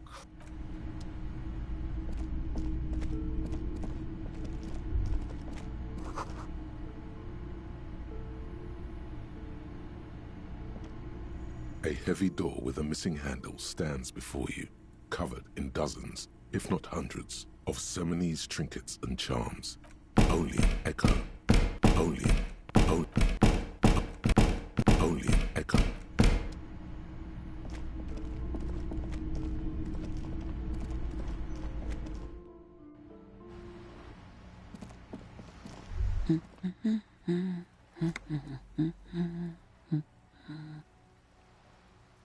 Yes? Hello? Me? No one. I'm just a working class woman. She doesn't really want to be disturbed that much. If she's such a working class woman, why isn't she working? Not all the time. Right now I'm browsing books. Even a working class woman needs something to read. It is. I know you are. What with? My husband? No, he's not. I don't know. At home now? Out drinking with his friends? Working? Where is this going, officer? Yes, but... I don't really need to know where my husband is.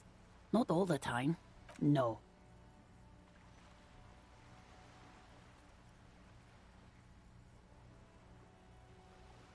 Why are we still talking about this?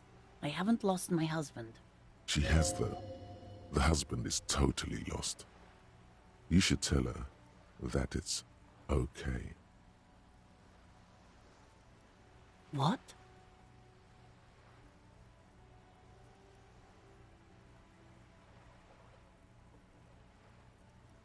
Who said anything about shame? Stop talking down to me. My husband is not missing. But he is. You can feel it. Or maybe it's something else then. No, absolutely not. Are you a policeman or a nanny? They are not missing, sir. You know where they are. They're at home, smoking, giving the ladder of vices a chance. I kind of just want to go down this rabbit hole because it seems really interesting. What? That's just...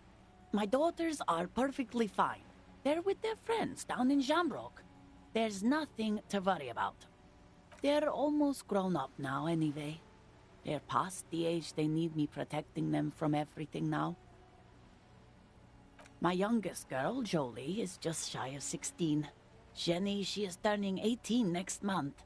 But we shouldn't even be talking about them. Why do you need to know this? Haven't I repeatedly told you that they're not missing?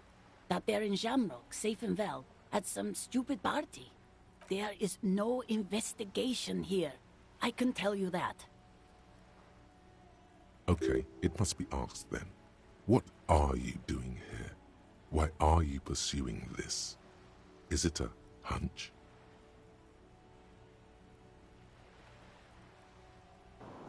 Sure, call it a hunch. I think it's funny. I'm doing it. I don't mean to disrespect, sir, but you are being a bit of a cockatoo here. For what it's worth, I agree. But cockatoos can't be stopped when they get ladies. It's better to indulge him at this point. I don't even have a cockatoo. And guess what? It's a trap. Never ever say what.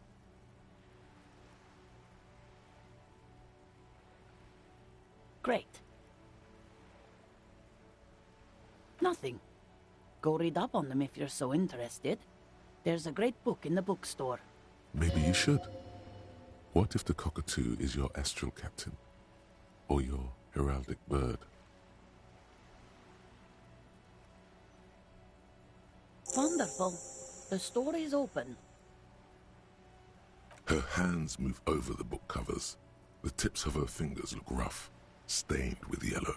It seems like she has spent a lot of time at work, smoking. The woman before you nods and returns to her reading.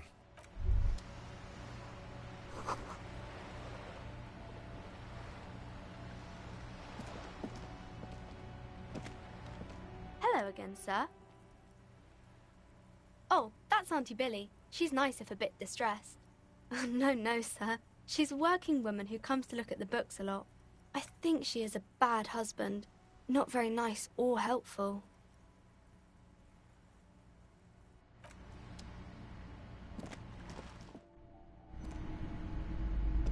Hello again, esteemed officer. A book about cockatoos? There should be one upstairs, right next to the shelf of biographies.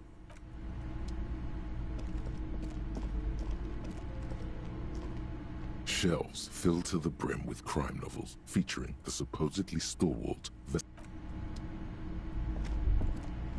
A sulfur-crested cockatoo sits on the cover, its beak slightly open.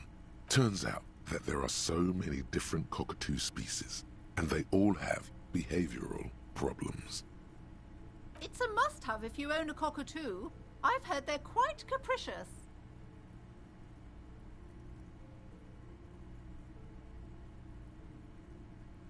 Oh, a nature enthusiast. Good choice. I knew it was a good idea to keep that around.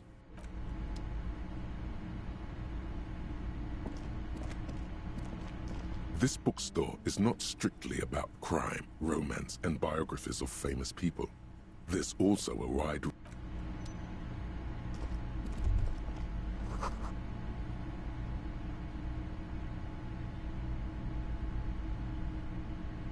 shelves full of biographies of famous people. Browsing through, suddenly, high-speed next to that. I really must insist you buy one of the books. Reading them is not for free. Do still browse, though, but not... She understands she has erred against the customer and immediately corrects course. I'm sorry, I did not mean to rush you. You are browsing. Go ahead. Take your... Browsing through all the books with all suddenly, a high speed next to... I really must... I'm sorry,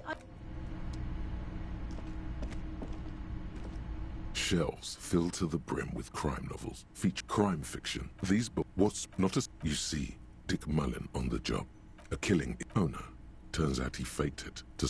Yes, tragedy. After all this, you still haven't found the answer to the one question.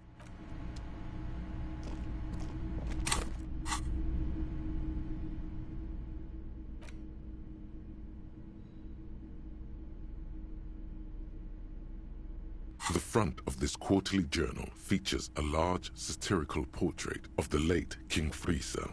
From the sides of his head, a pair of white antlers spread to the corners of the cover. Because Friesel was incompetent, foolish, and cruel. In short, the embodiment of everything the communards wished to overthrow. It's satire, you see. To your disappointment, there aren't any full-color pictures to direct your attention. Just column after column of closely set text, interrupted occasionally by little doodles in black and white. After rifling the pages with your thumb several times, you return to the table of contents. The magazine is divided into several sections: international developments, Kunst und Kultur, and local concerns. Just inside the cover, there's also an editor's note. Comrade, as you know, this journal takes its name from Mazov's immortal expression, du cristal à la fumée. This was his way of describing the way the rigid, crystalline structures of capitalist ideology turned to smoke under communism. But, like the structures of capitalist ideology, we too are at risk of going à la fumée, unlike many publications which are content to spoon-feed their readers reassuring drivel. La Fumée is committed to telling the radical truth, even when that truth may drive away potential subscribers. Only 4 issues in, and it sounds like they've already alienated their readership. So please, if you value our radical Mazovian perspective on contemporary politics, culture, and international affairs, please consider subscribing today. Yours in struggle, the editors. What do you expect? It was laying around the office of the Debarders Union. They're probably bankrolling the thing. You flip back to the front of the magazine. the table of contents unfolds before you. This section includes a long, tedious critique of the latest round of free trade negotiations between the EPIS nations and the Free State of Seminine.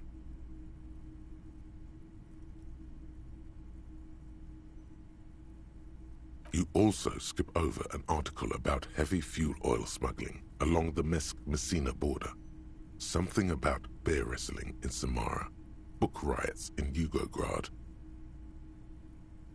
Face it, you really aren't interested in foreign affairs. You're not even sure where most of these countries are. You flip back to the front of the magazine. It takes a moment, but gradually it dawns on you that Kunst und Kultur must mean arts and culture. Why they decided to title this one section in Volda is beyond you. It evokes a sense of recognition and fellowship among those privileged enough to understand.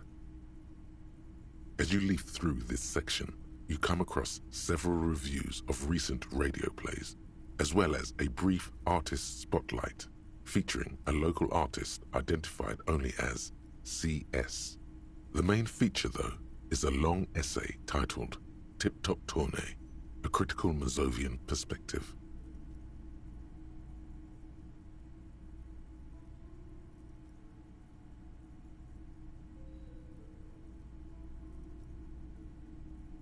This so-called artist spotlight is really just a brief Q&A, made all the briefer by the subject's evident hostility to her interviewer. That certainly sounds like a certain delinquent youth who likes to harass you from her balcony. The actual article is surprisingly light on details, but after skimming a page or two, you gather that it has something to do with motor carriage racing. If you don't follow it, you only ever hear about the ludicrous sponsorships and obscene death toll.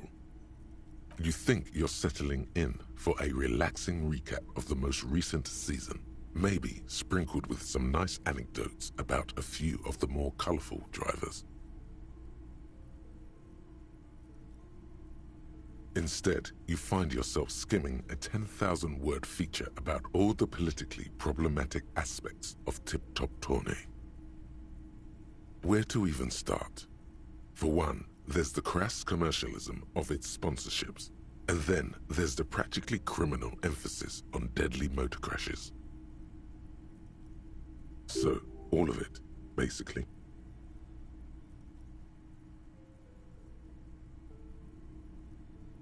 Oddly enough, this article has two bylines: Nestep Encolada Bernal and Exilus Buca.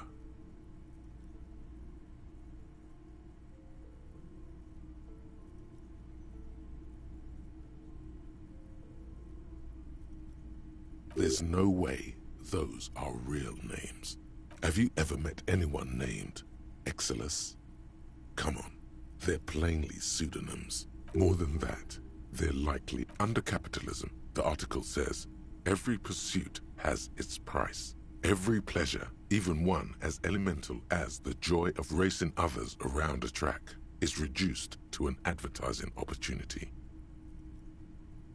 Thus, the so-called tournée becomes a competition between increasingly meaningless brand signifiers. Your discount laundry detergent racing against a pack of Astra cigarettes, or even a Fritta.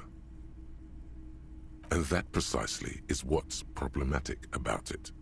Were it not for the promise of random, spectacular violence, audiences would quickly lose interest.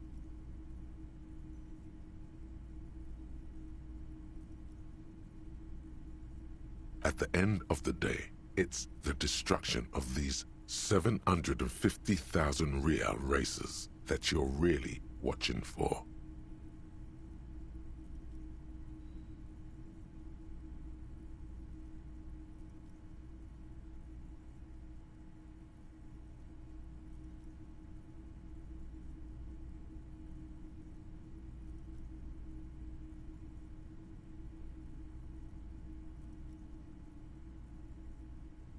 You see, one cannot avoid the conclusion that Tip Top Tourney is simply the apotheosis of spectacular entertainment under capitalism.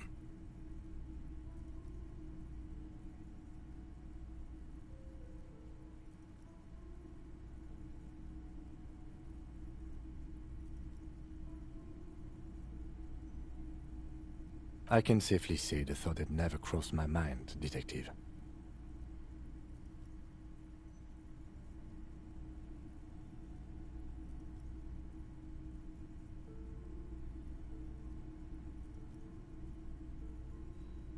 I'm sure most things are, if the young men who wrote this article are to be believed. If I had to wager, I'd say they've never even seen the inside of a motor, much less a motor race. I take whatever they write with a large grain of salt. You flip back to the front of the magazine. Unsurprisingly, much of this section is taken up with articles declaring unqualified support for the dock workers' strike. You skim the headlines. Paint the harbor red and white. Martinez tames the wild pines. A city in revolt. First we take Martinez, then we take La Delta. Finally, there's a brief article by the writer, G. Martin, accusing the owner of the Capeside Apartments of illegally attempting to evict certain communist tenants simply for not having paid their rent.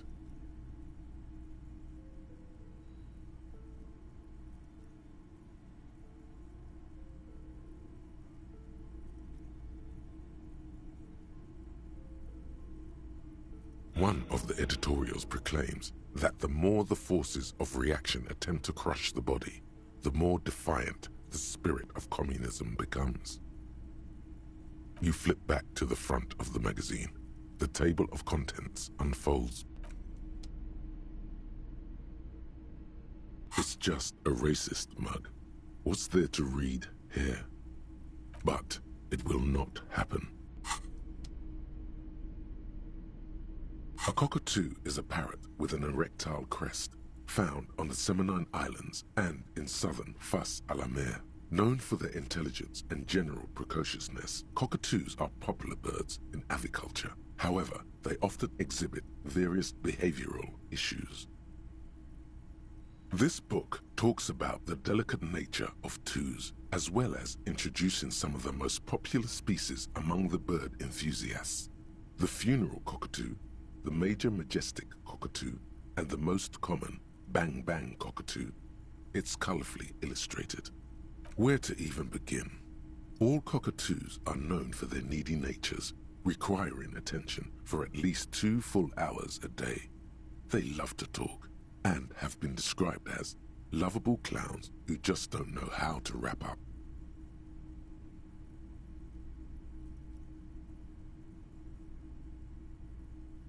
Pet owners also report moodiness, loudness, and hostility as recurring issues.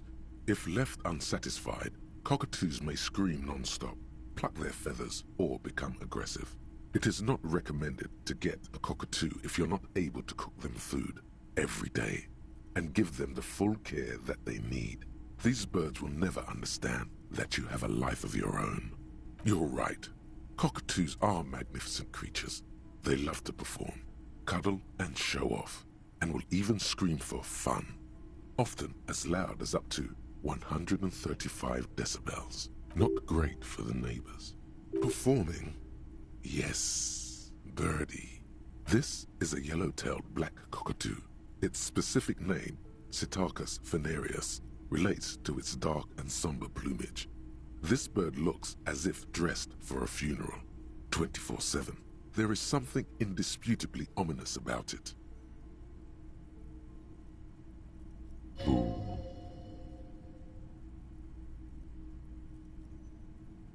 Perhaps the most impressive of all the species, the endangered major majestic cockatoo, is often described as the most flamboyant bird in the jungle. Its pink-colored wings and flowing crest embellishing its proud and bumptious nature.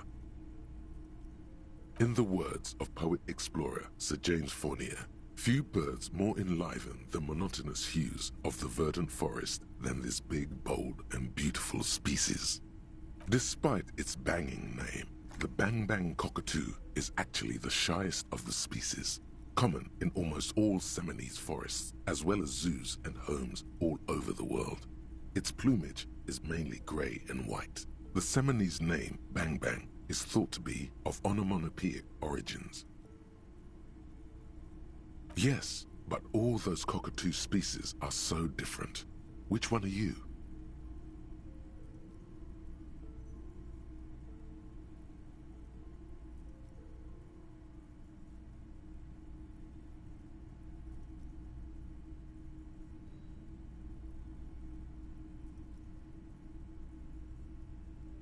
You're right. Your Majesty embodied. This big, beautiful bird belongs on your heraldry.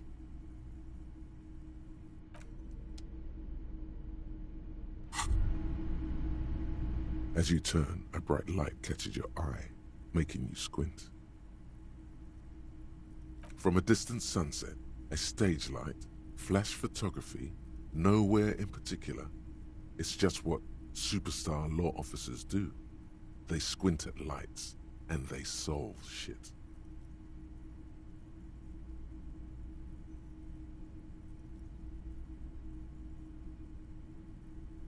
Yeah, you have.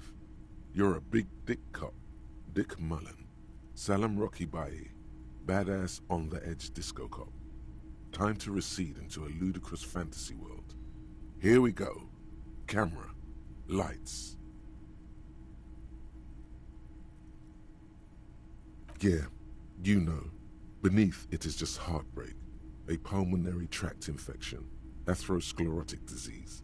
This is where you say action and reconceptualize all that. Reinvent it as the world's first celebrity police officer. This is the beginning of your legend.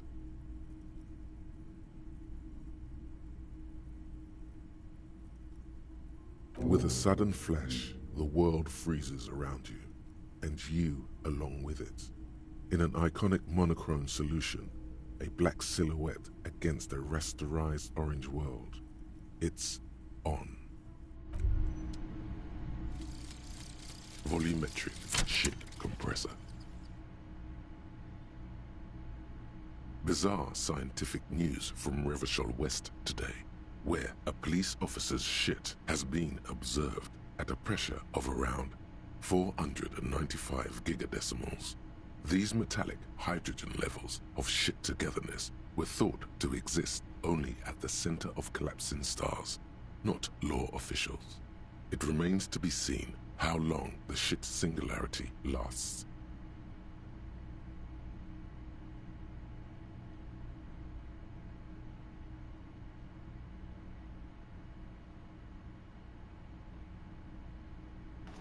Sorry, give me one moment.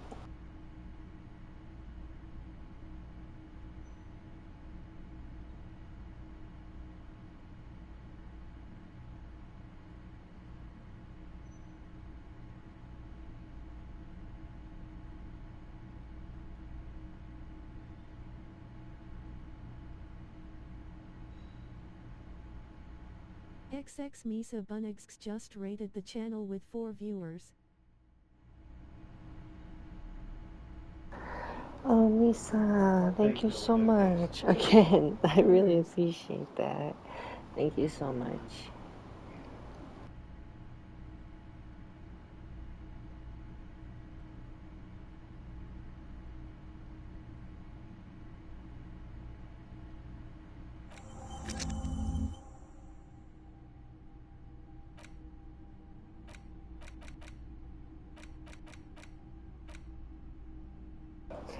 How was your stream? How's everything going? How you doing, Shabby? And Mama? Hi. Hello, everyone. Welcome in, Raiders.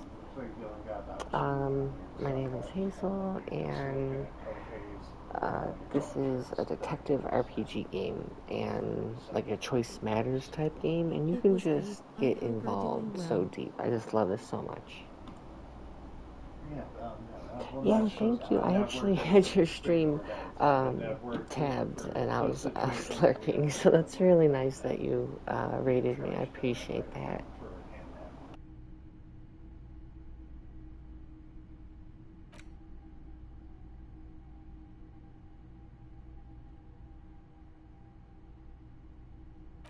Thank you.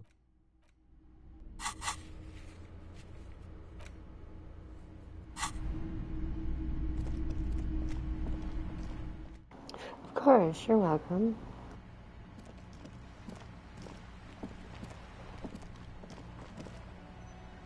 My Twitch literally broke now. Oh no. Sorry, Shabby. Is it working okay now?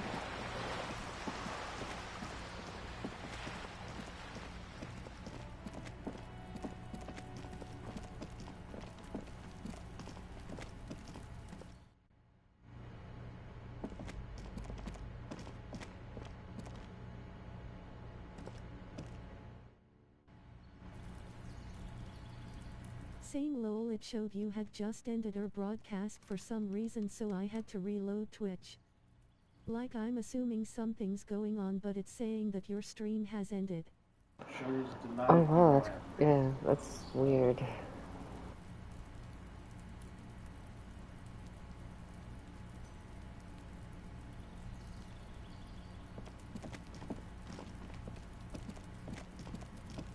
This door is made of metal. No one answers. Oh, there we go. Return in the evening.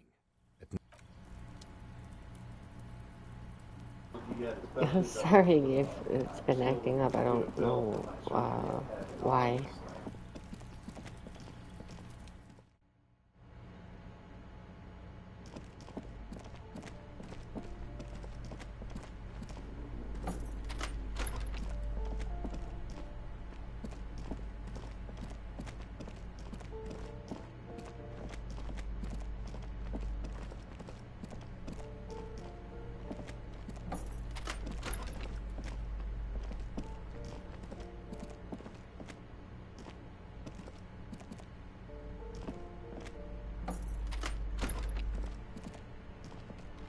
A plaster cast, but honestly, he does kind of look like you after all.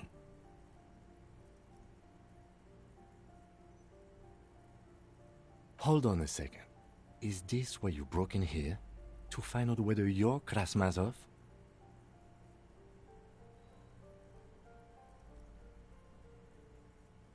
Sure you are.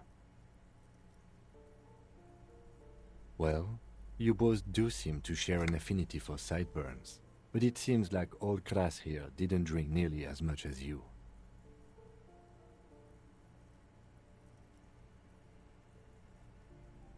You do, but that's not the point. The point is, he doesn't look like you. Ah, very well. Let's look for identifying features then.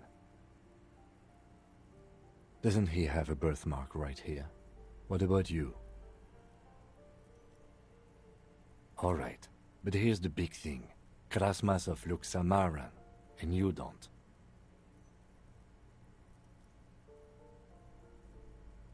Yes, he does. Look at his eyes. Wasn't his mother a Samaran immigrant? Good, so you're not him. It's decided.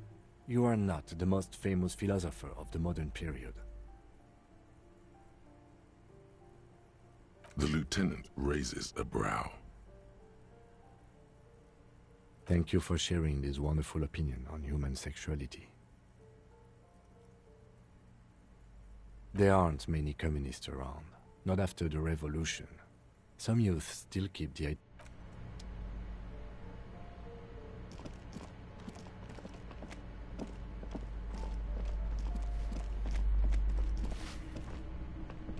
Give me a moment.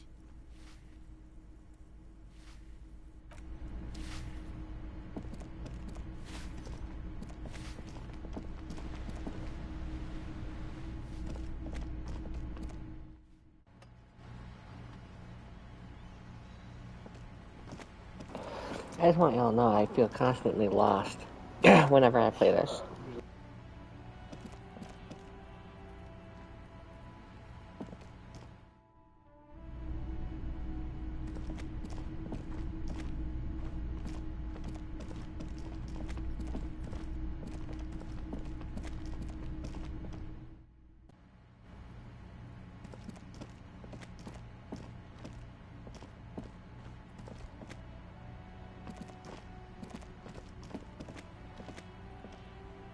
Hello again, officers. Have you come to admire my mural? Ooh, not only have you found my address, you've discovered my biggest secret. I'm a coal miner.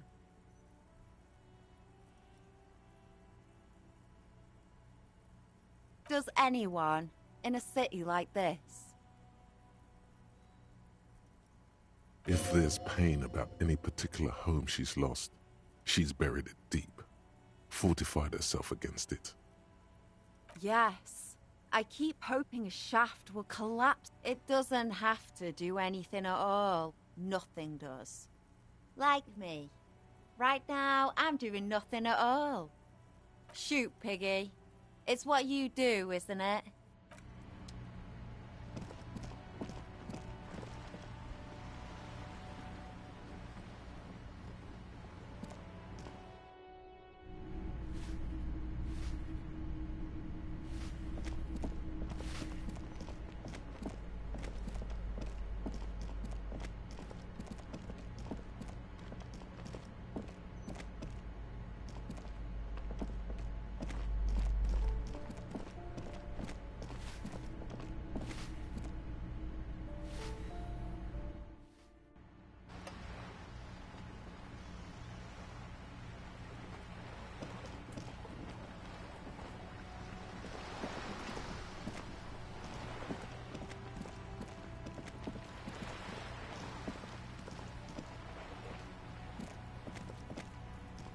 Just an ordinary wall, nothing to see.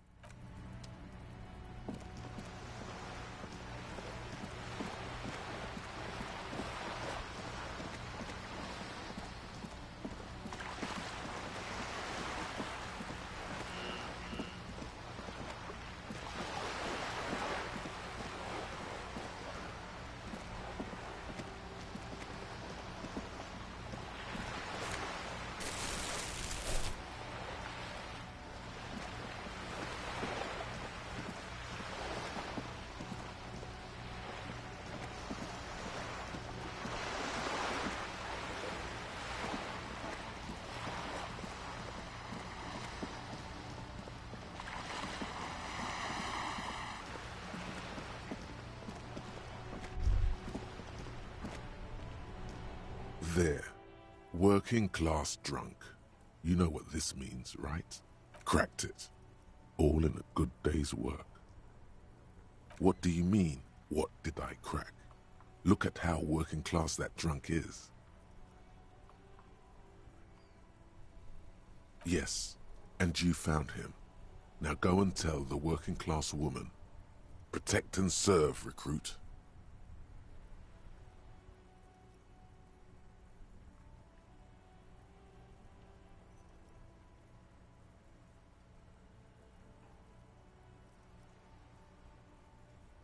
I have a feeling this is going to be Didn't hilarious. she repeatedly tell you her husband isn't missing, though? But he is missing. You heard her, the worry in her voice.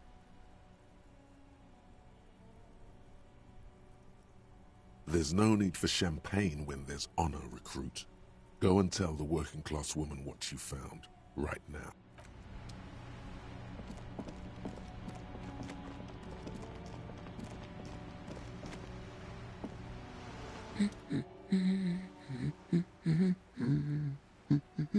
Excuse me?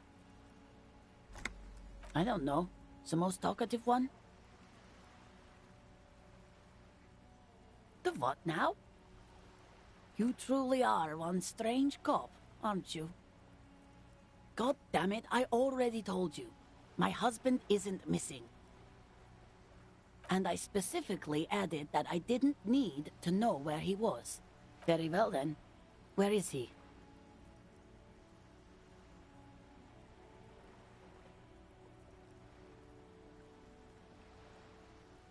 Excuse me?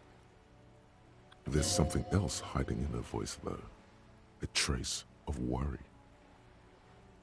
Right, 'cause working class women come with alcoholic husbands.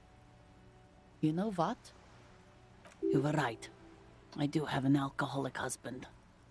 Although not that one.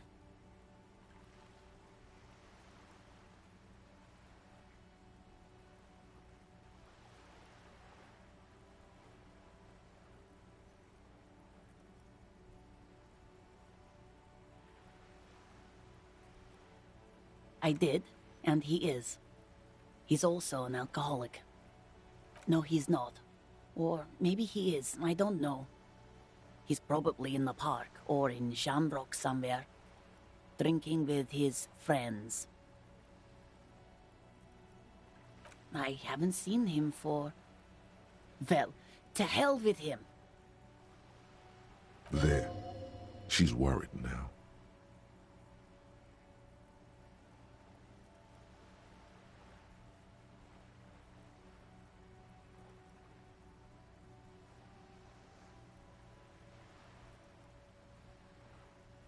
I wouldn't be so sure. Ma'am, just to be completely clear, do you want to report it to the police? Report what? He's just out drinking with his friends. I'm sure the police has better things to do than to chase down local goofballs.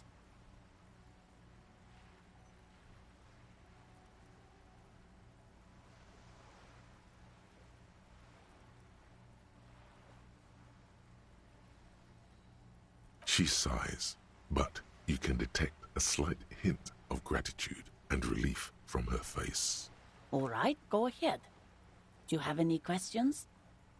Honestly, not that different from you. Oh, thank God, no. It hasn't come down to this yet. Well, he's slightly chubby. What else? He was wearing a dark brown leather jacket with a bright blue inner lining. The lining is hand-sewn. I made it myself. It's his cool jacket. God knows it's too cold to run around in this, but he refuses to change. I even tried throwing it away once, but he just dug it out of the bin. Can you believe it? Well, what can you do? I hope that at least that extra lining helps him keep warm at night. I wouldn't like him to catch cold. She's thinking about him out in the cold, in some park, or on the coast. And it's making her more and more worried. Yesterday morning, he went to the library. He went to retrieve my book, and he promised he'd walk straight back home. Because we talked about this. We talked about not wandering off again. I don't know what to do. I honestly don't know what to do with his addiction. Just makes me feel weak. Gone for around 36 hours then. Damn, this is a missing persons case. She turns away from you in an attempt to recover. So you are going to look for him? She genuinely wants you to know. Don't make her ask.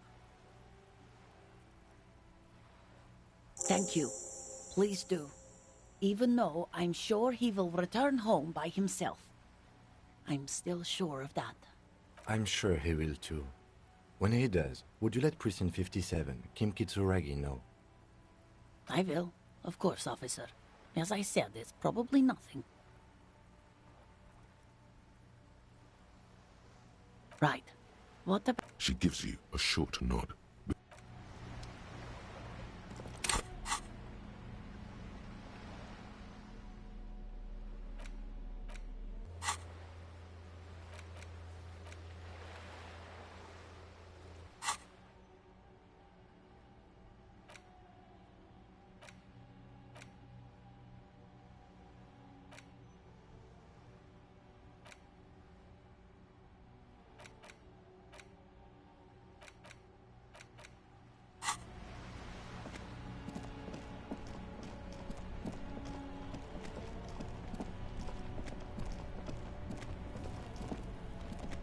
Still here.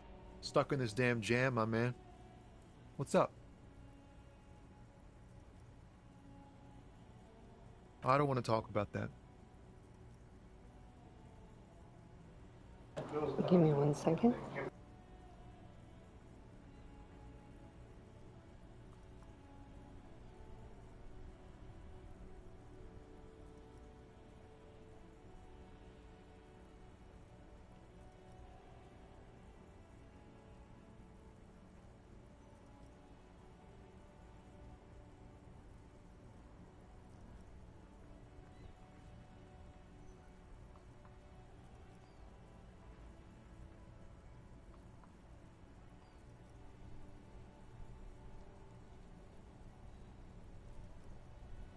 I was hoping it isn't gonna be her.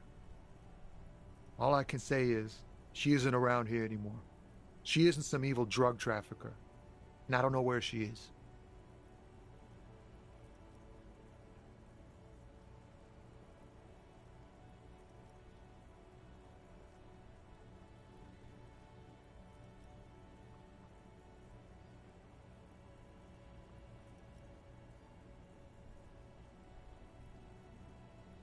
Thank God I don't know. People here call her the Lady Driver. She kept her name a secret. From me, too. Now I see why. I was hoping it's not her. That she wouldn't be mixed up in it. He still is. Hoping. It's just wishful thinking on his part, not trickery. It's true. We would have caught a lie. But a kind heart is tricky. Bah. Emotional rhetoric. He knew something and he didn't share it with you. That's a fact. A friend? An acquaintance? I don't know. She was the only person in this damn jam I could talk to. She's someone I don't want to rat out to the law, okay? A youngish woman. Gruff, but in a cool way. What color hair? Blue and violet. Dyed. It was violet when she got here. Blue before she went. Then she may have dyed it again. Damn, I don't want to... Please just let it go. Whatever she did, it can't be that bad. She's not a bad person. I know that much. We can't just let it go. It's part of a police investigation. That's how it always is with you, isn't it? All part of the investigation.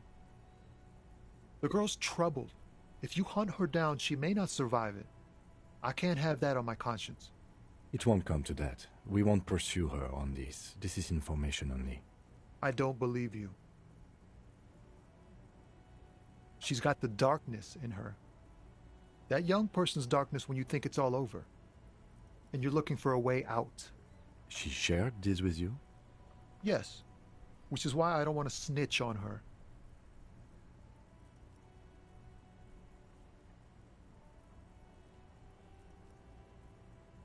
It's snitching, man. I know what it is. I heard the rumors.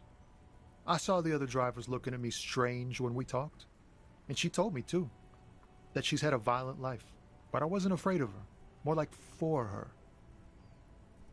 Did this violent life include drug trafficking? Well, it looks like it did now. But we didn't talk about that. We talked about life, you know?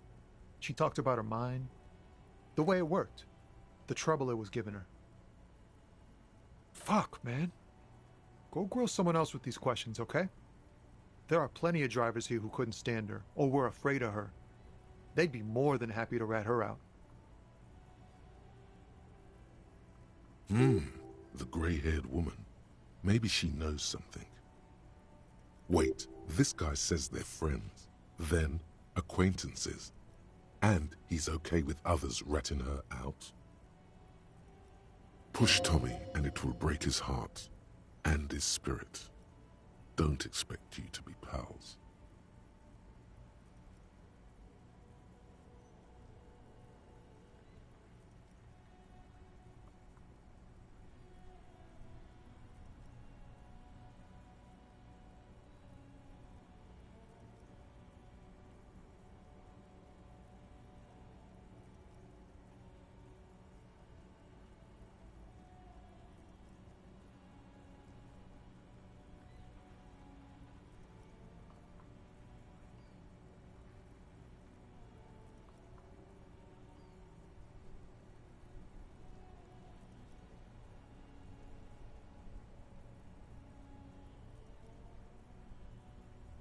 Thank you, friend.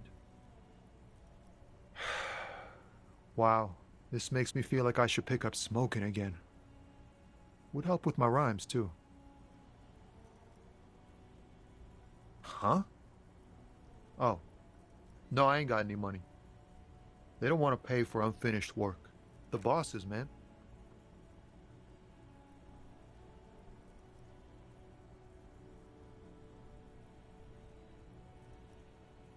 Yeah, it sure ain't good for me. Or you. I'd spare a coin or two for a city cop down on his luck. If I had, say, 4 myself.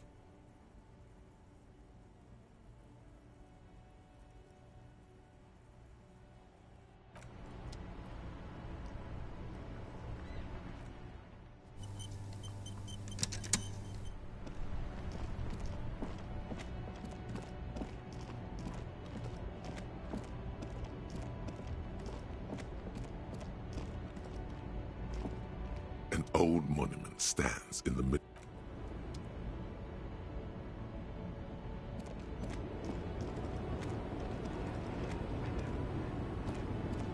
The woman is still hunched over. Huh? What is it? What do you want? Did you just call me a lady, Herife? She clearly doesn't think she's a lady. Don't repeat it. I'm not that either, Herife. I've gone too far from it all to remember what was between my legs. It doesn't work like that on the long haul. I'm only terrifying to small children and to those who used to know me. Yeah, it's not her. Believe me.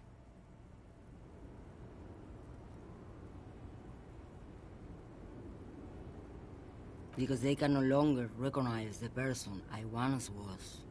The big ones, the trucks. There's no women and men there. It's all just...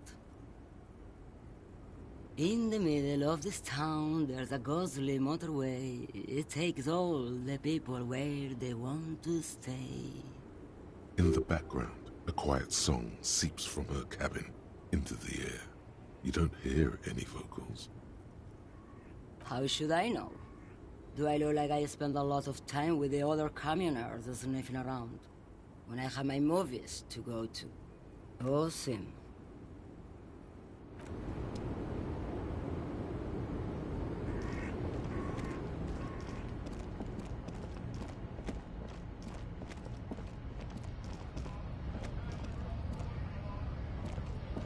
A lorry stuck. The windows are clear.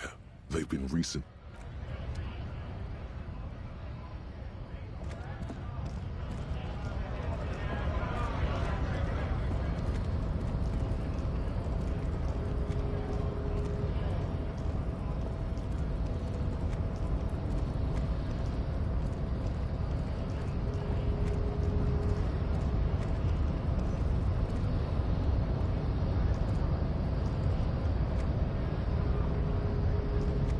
The unpromising race pupil returns. I am not the first line of defense. I am the last. In addition, these so-called Hardy Boys are an effeminate clique of bodybuilders. Their company is spiritually degrading. You pick up on something artificial in his tone, like he's putting on an act. This is unlike him. He is usually more himself. Fine. They have recently fallen under the influence of a possibly sexually perverted female vagrant and a narcotics peddler. It's shameful. Find out for yourself. Endomorphic blob. Interesting.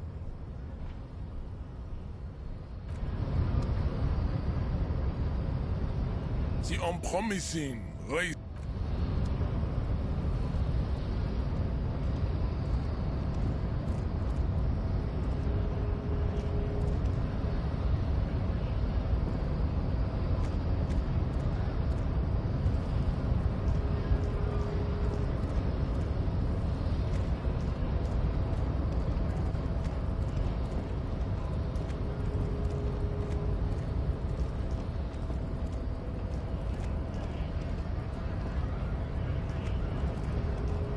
Hola, Wandering Man. How can I help you?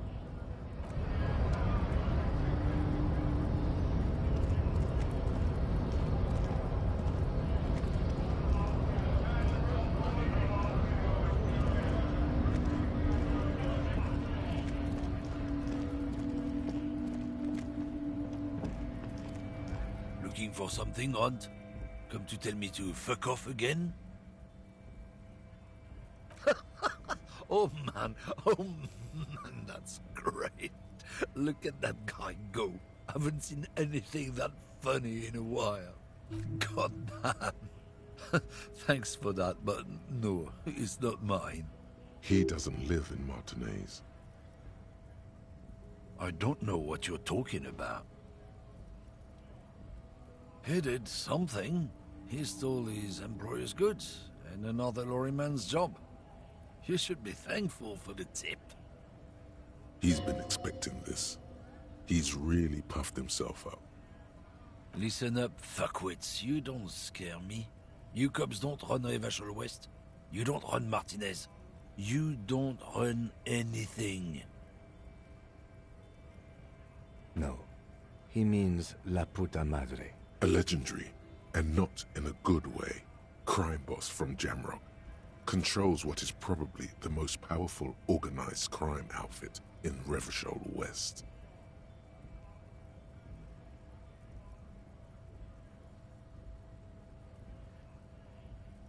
Looks like the lieutenant has a plan. Let him do this. Yeah, him.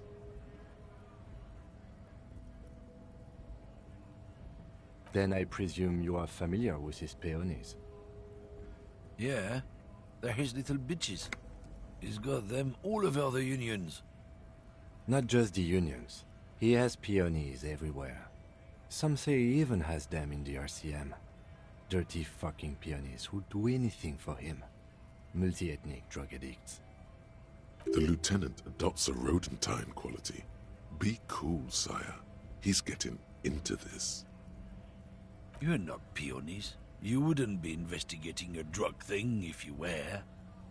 No, of course not. We are not peonies.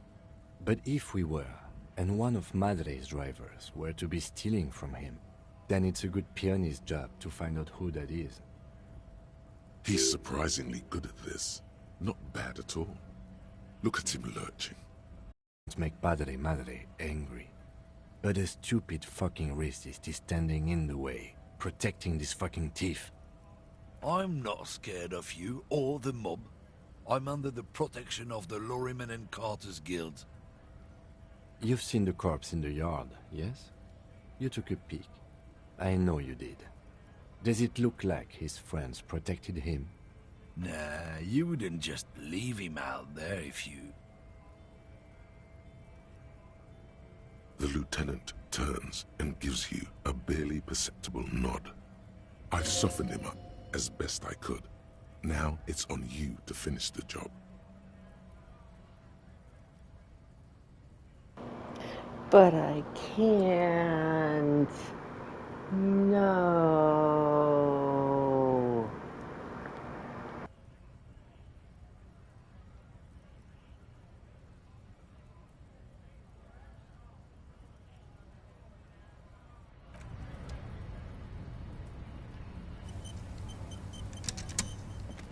I'll have to come back later.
Inside, you see a set of steering levers, a radio microphone, a pull-out. This is Precinct 57. How may I assist you? It will take just a moment, officer. Her voices fade out into the familiar radio static.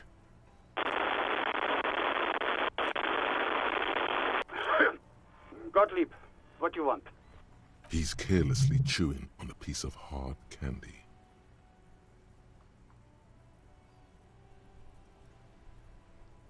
Oh, it's you. Was that a snarl or a suppressed groan? No love for you here. With all the damage you've been dealing yourself with drugs and alcohol, I'm not surprised. There is no surprise in his voice, only careless superiority. What else? I'm not a brain doctor. Look on the bright side. You've got a whole new life now. Use it wisely. It's hard to say if he doesn't believe you or doesn't care. Yes, there's no end to the misfortunes fate has seen fit to rain upon me. Who? You are? You lost your human visage a while back. Now let's get on with it. I've got more important things to do. And you survived it. Congratulations. Are you mobile? Even better. Anything else? Look, pal, getting pumped and dumped is not a disease. People live through it all the time. You should be happy for her. And that's what the guys say, officer. That some chick pumped you and then dumped you, threw you away like an empty juice carton. You must have me confused for a close personal friend. I am not. I am a medical professional with a constant idiot emergency on my hands. One needs tending to right now, he thinks, looking around the room. God, these apes. What? You want me to do blood work for you again? Tell you just how bad things really are across the board? You want another rundown of everything collapsing inside your body? You want the real, honest-to-God truth? Stop drinking, eat magnesium and vitamin D. Our station is not a retirement home. We don't have the funds to deal with rock stars past their prime.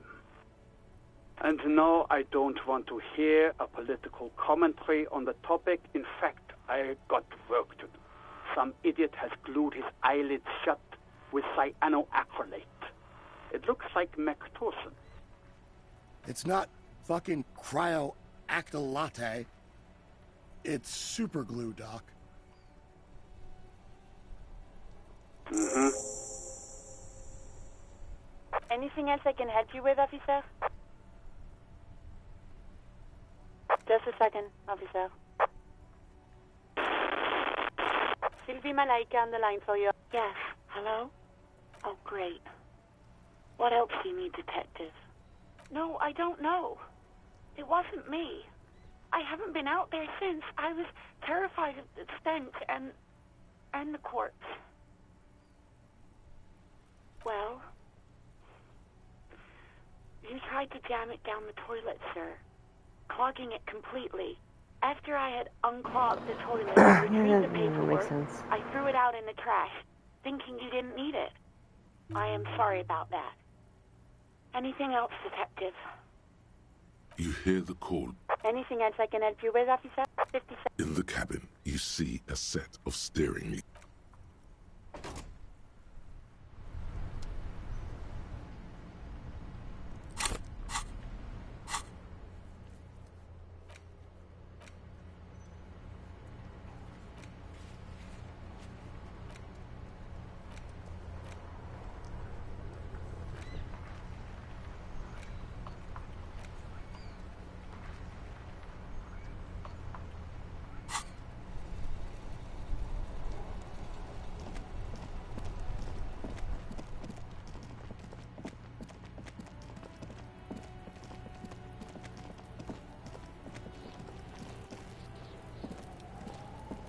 Does Kuno care? Kuno does.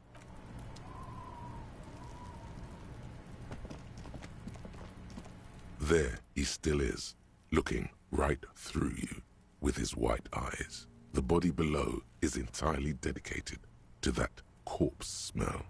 Emitting it is all it... Ha ha ha! Again, the corpse laughs at you, pus dripping from its mouth. You will never be able to hold it in. It's always too much. Every time it happens, it gets worse and worse. There's nothing more to throw up now. All that's left is crying and convulsing dryly at the same time.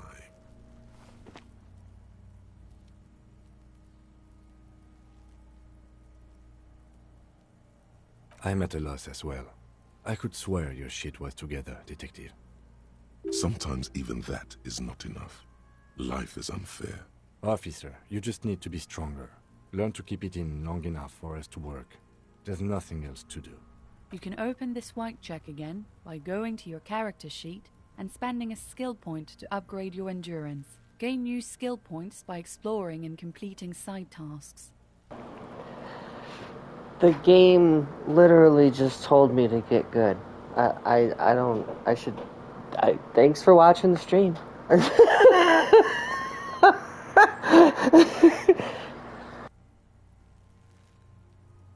Relax. It's okay if you don't make it today.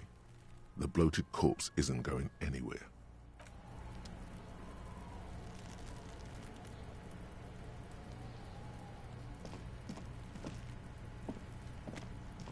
Fuck, does Kuno care? Kuno...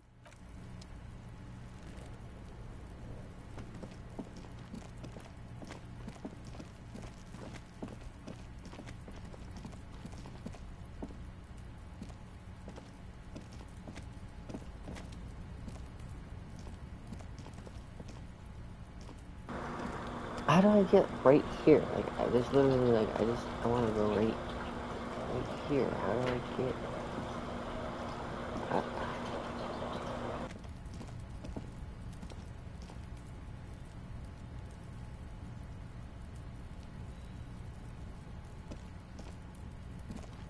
An inconspicuous pile of the roofing material, Eternite.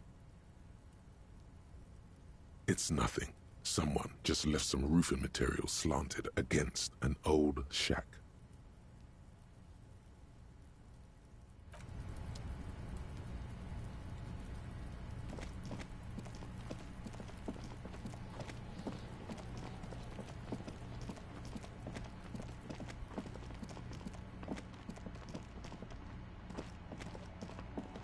An old called East Delta Commerce Center.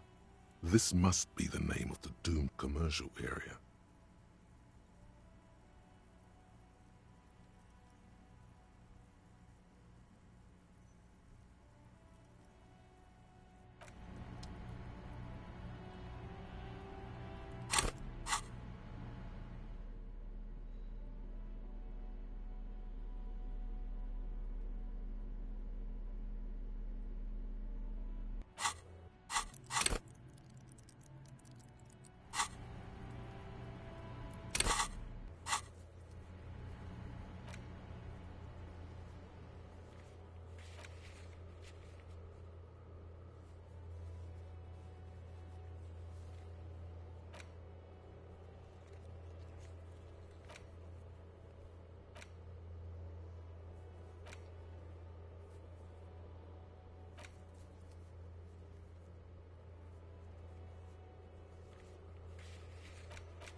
I'm kind of at a loss of, like, what the fuck to do right now.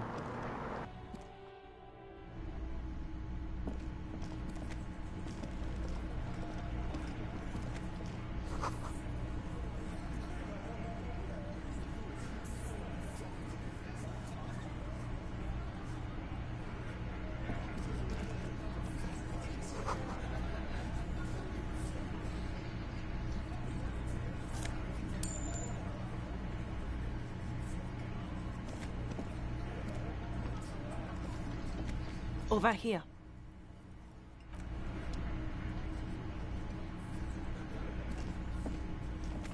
Let me handle this.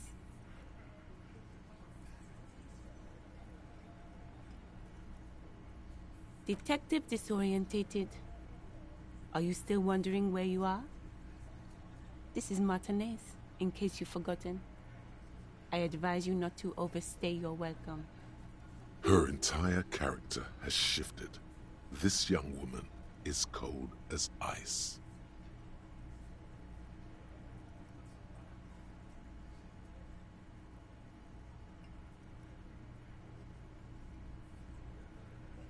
That's right. I am not a gardener. I'm a legal counselor for the Dock Workers Union. So let's get to it. You're looking for Titus Hardy? You think he has information that will help you? Maybe he does. That's Titus. Talk to him. But know this. I'll be keeping an eye on you. No strong arming. Nothing official. The District of Martinez does not recognize your authority to make arrests.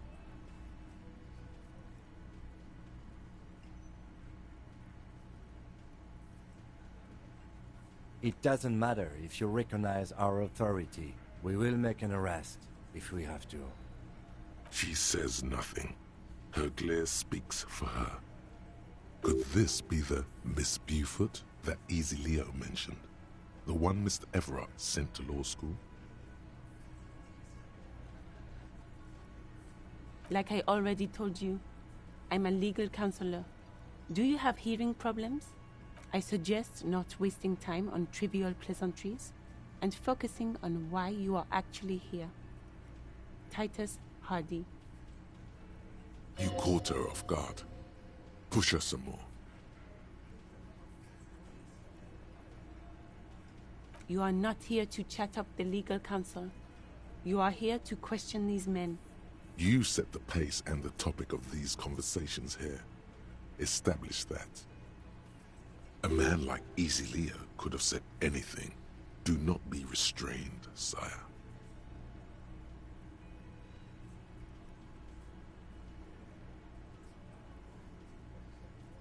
I represent the Union and these men here.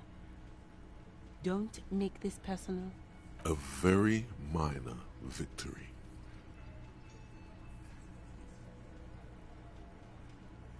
No, hang on a second.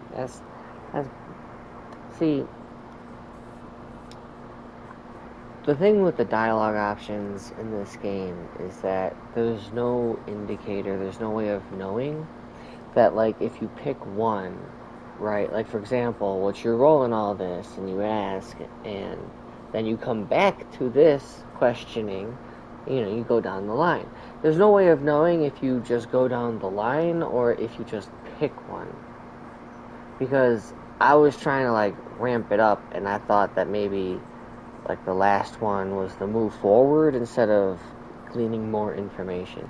I don't know, it's really weird, and I want to reload that for fucking sure.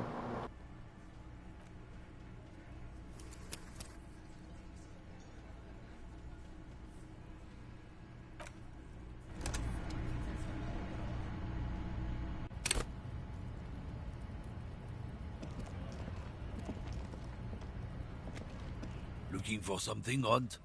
Come to tell me to fuck off again?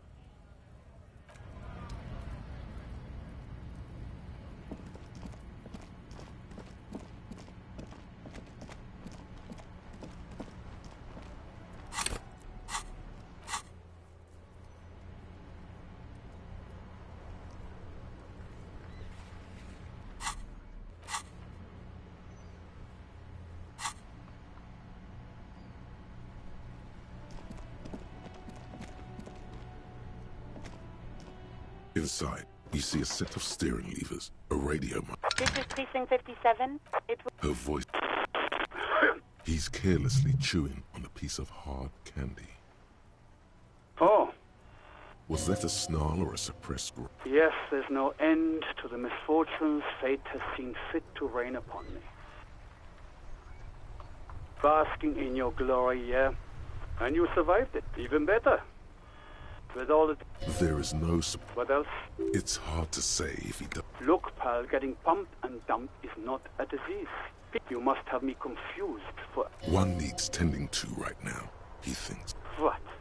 You want the real... And no... It's not fucking cryo-actal... Anything else I can help you with, officer? Just... Yes. Oh, great. No, I don't know. It wasn't... Well, I am sorry about that. Anything else, Detective? You hear Anything else I can help you with after 50... in the cabin, you see a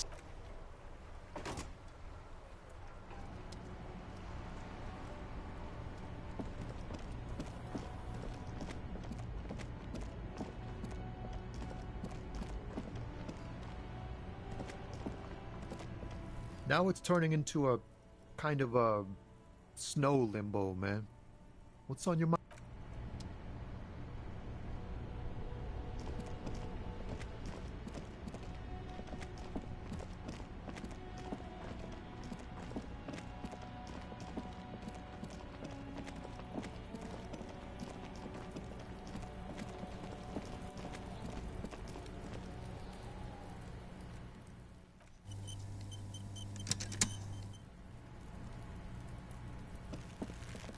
There he still is, looking right through you. As you breathe in, the odor comes over you. It's a smell of the mind telling you to run, and your stomach to wring itself empty. With your hands at your sides and your eyes squinting, you stand in it. They do after 7 days, yes. We are deep in decomposition here. The man before you is naked, but for a pair of underpants and enameled boots.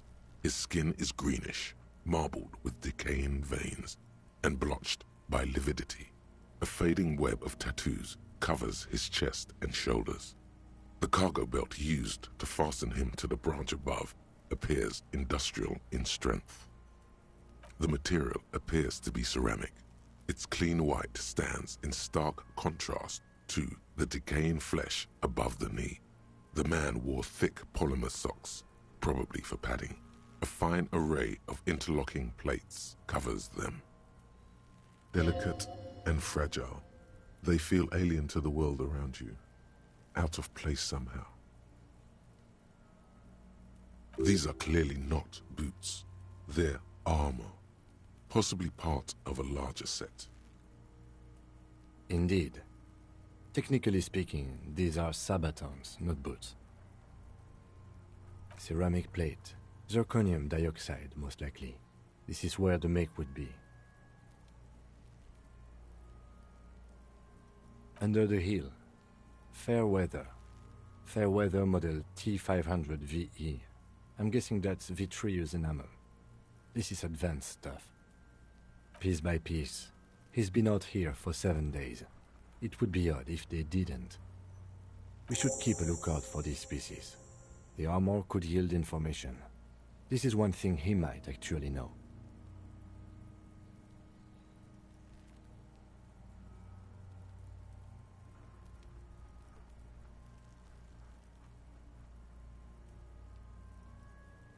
The sabatons dangle off the man's decaying form. It is. It's expensive.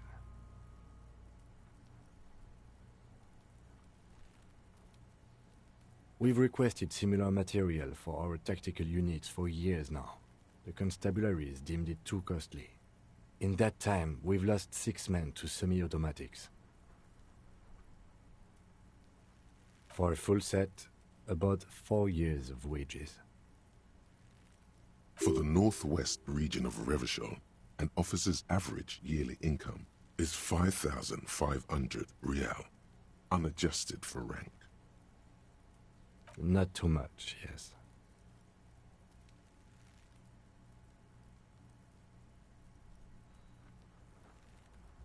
I have no idea what that means.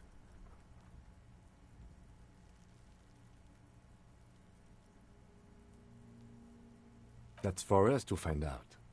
My initial report on the area suggests he was a security guard for the harbor company, but that's just hearsay. Just something I scraped together from my station. An area report on Martinez. I'm sure you did the same. He's not actually sure of that. He's just being tactful.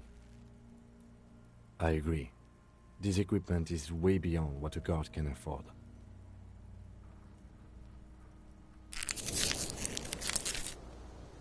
A small bell-like sound fills the I didn't air, mean to hit that, like but tapping it on works. the side of a porcelain cup. It's anything but. This material is a kinetic redistributor. It spreads kinetic energy horizontally, from plate to plate, dissipating it entirely. See?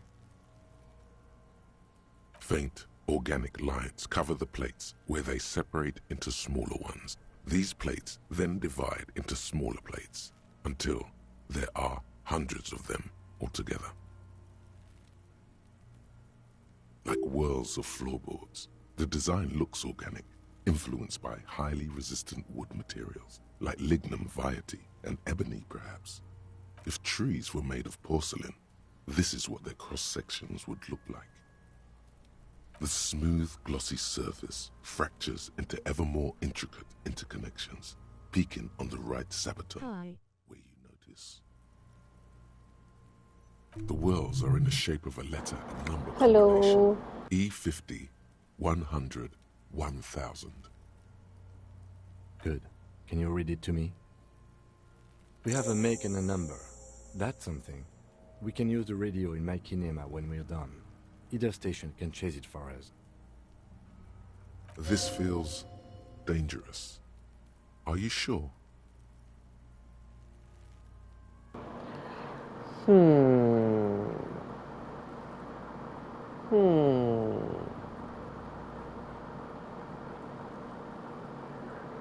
Let's do it. The stench fills your nostrils.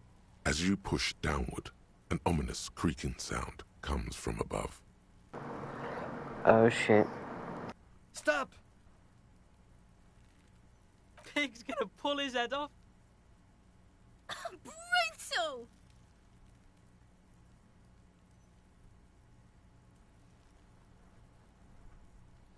What's wrong with you, asshole? Why is he letting go, Kuno? I don't know, baby. I don't know why he's such a Jesus Christ. Officer, if I may ask, what were you trying to achieve by putting on the deceased foot?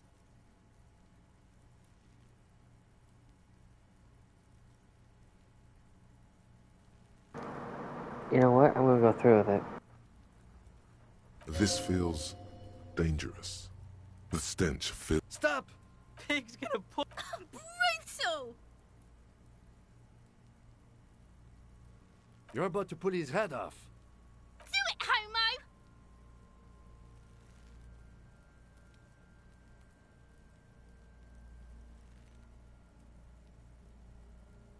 Stop obsessing about your sexuality, officer.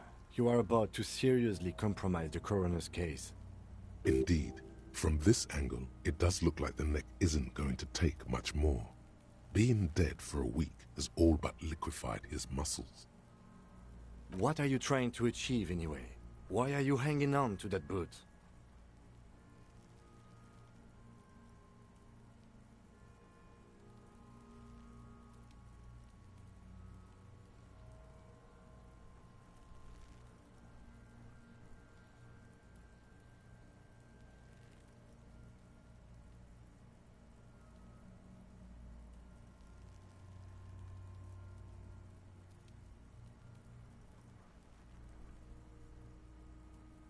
How many clues do you need?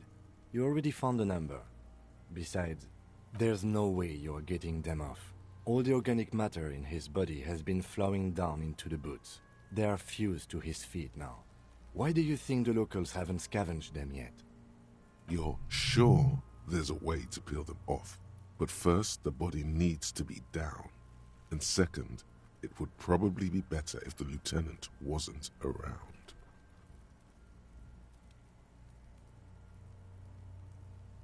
The anticipation makes you crack your fingers. Feels nice. Nice and cracky.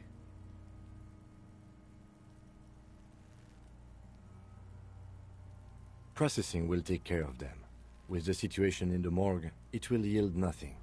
But we must pick our fights. Should we continue? The cadaver slowly twists on the cargo belt, his torso covered in tattoos, and extremities blotched pink and blue.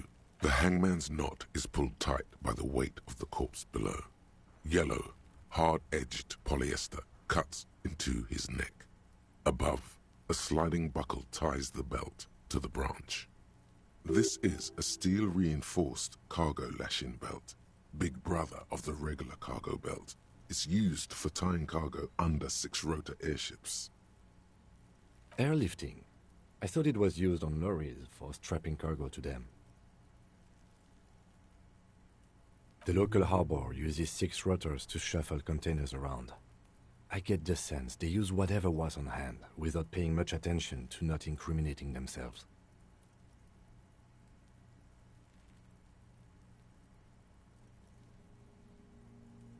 I was afraid it would be. Thin steel wiring, parallel strands. This makes getting him down more problematic than I had assumed. I'm still approaching this as a lynching, yes. Motivated by the ongoing strike. You? No. You feel like it was something else. But what? Yes, it often is. This bell worries me. A noose is one of those things that's easier to use one way around. That ladder can't carry a grown man. I didn't see any splintering either, did you? I think they lassoed the branch, then pulled on the bell to close the buckle. Could be.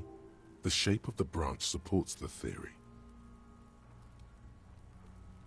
The cadaver hangs. An intricate web of blue lines stretches across the torso, from the right shoulder to the solar plexus.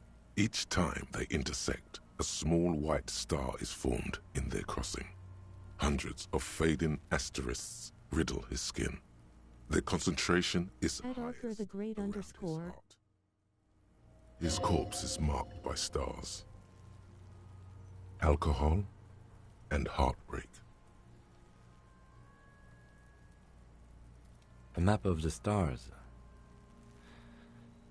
I do see some similarity to astronomical charts. Great Century Messinian, maybe. But this seems more particular. Customized somehow. As if someone left out most of the night sky, filtering it through personal choice. The principle of this filter remains unknown to you. The thought dissipates, and you feel as though you were only half right. So am I.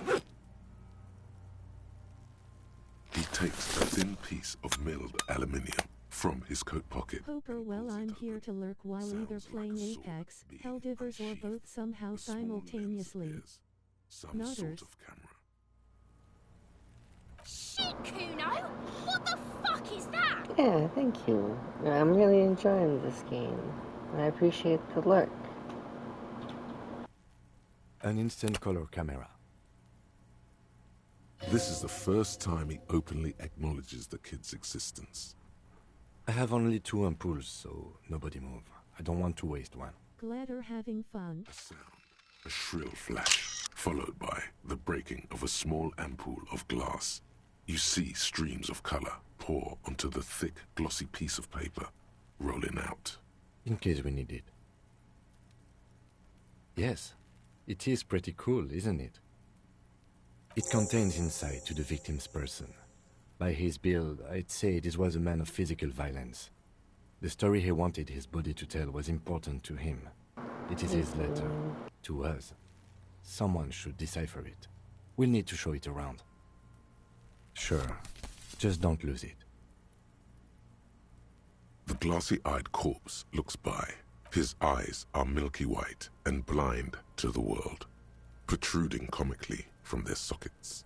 There is no one home, just subaquatic terrors there. What is that emote? Dark brown hair grows on his head. His face is ready to explode from the organic processes inside. The death's head grin has passed. What remains is an unrecognizable mess.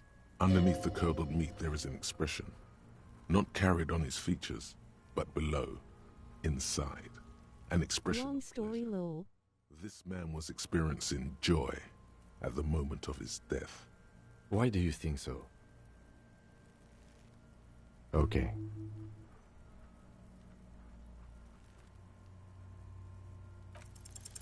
The corpse is dead silent. You have no That's idea. crazy. what just 18% not fan. That's funny. Who is he? He is male, 40 to 50, with an athletic build. The corpse looks right through you as you distance yourself from its stench. As you narrow your eyes, the monster before you blurs into a violent mess of green and pink. This is a trick. You've done it before. Pink is where the blood settled in the first hours post-mortem. You can use it to see if the corpse has been tampered with. Does his position at the time of death match the discoloration? Only the lower extremities are pink with a dash of blue. His fatted hands, thighs, and his neck, just above the noose. The rest of the corpse appears dark green in the cold spring air. I see it. His neck too. The lividity goes right up his chin.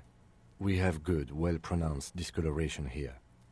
The monster comes back into focus, an explosion of color, coursing with dark marbled veins. His stomach appears pregnant with something. Black liquid streams down his thigh and onto his boot. So, what do you think?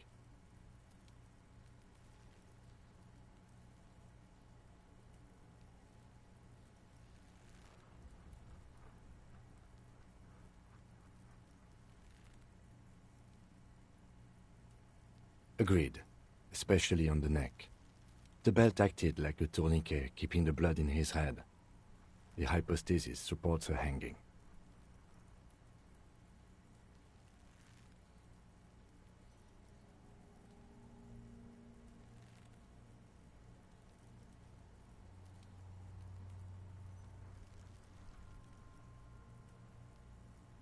There's always a chance. We should check for ligament marks on his neck to see if they're in tune with the belt. We'll have to get him down first.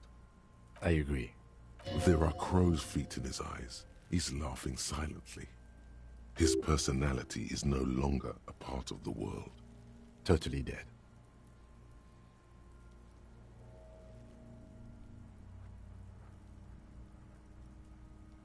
That sounds about right, yes.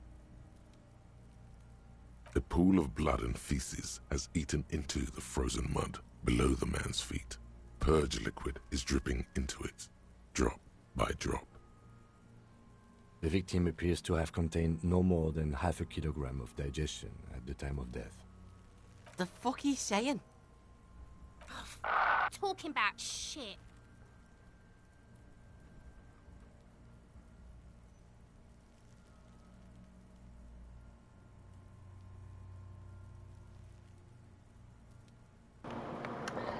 Just because I want to shock him. Malicious laughter erupts in the yard. Sounds like seagulls. Big's head is a... The lieutenant's face is made of stone. Yeah, I don't know. Whatever. I do. Most of them are post-mortem. Maybe even all of them. The delinquents have made our jobs harder with their little sport. Stop talking in riddles, coin slot. It means you fucked him up good, Kuno. Fucked him up brutal-like. A pool of... The victim... The fuck... Talking about shit. Maybe. But there is no breath to catch. Are you sure we finished the preliminary examination of the cadaver? We might miss some of these things once he's done. The cadaver slowly twists on the cargo belt, his torso covered in tattoos, and extremities blotched pink and blue. The steel-reinforced belt presents a unique challenge. I brought chain cutters, but I don't see a good angle of approach to the belt. He doesn't actually think the challenge is unique. He thinks it's frustrating, annoying, and harder than he thought. The cadaver is a good 1.2 meters up. Neither one of us can reach the belt without assistance. And even if we do, there's the question of cutting the airship strength material.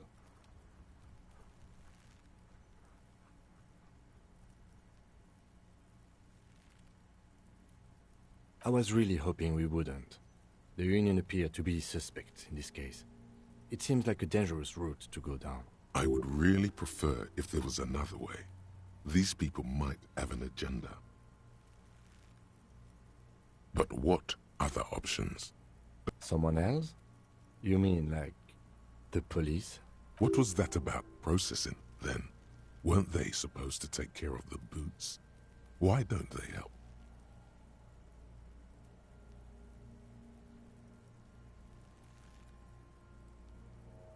Sadly, yes. The whole RC... I know it's hard, but I assure you, the others won't come to help us.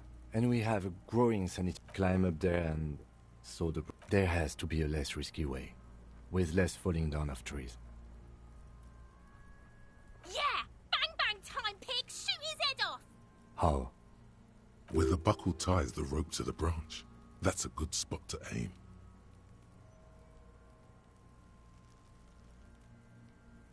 Where? Ah, yes, I see. If the shot hits that, there might be a chance to release the belt. Yeah, now we're talking. Entertain a Kuno with some shit. They'll miss! The pigs will miss Kuno! The lieutenant is undecided. On one hand, he wants to shoot some gun. On the other, it's an awfully stupid idea.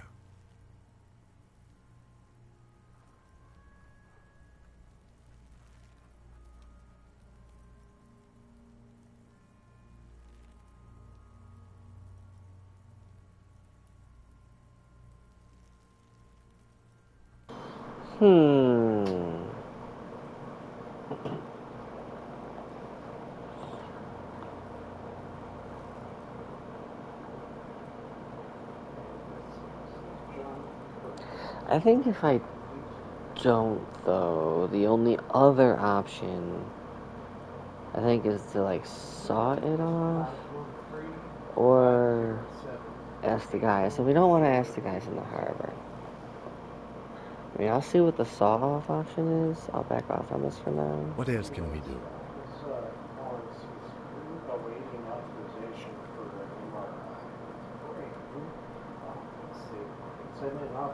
Oh, yeah, see, no, I don't want to say let's not do it. That's stupid. Already rescheduled them a couple of times. Let's get something. I tried to call out before and I know they're close. See, I feel like if I do I'm out of ideas, let's have another look at them, then I won't be able to, like, come back to these other like options so that I can choose them. That's what I'm afraid of. So I don't know.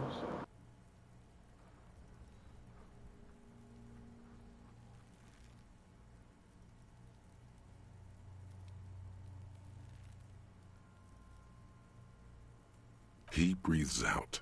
Oh yeah, do this shit! Fuck it up!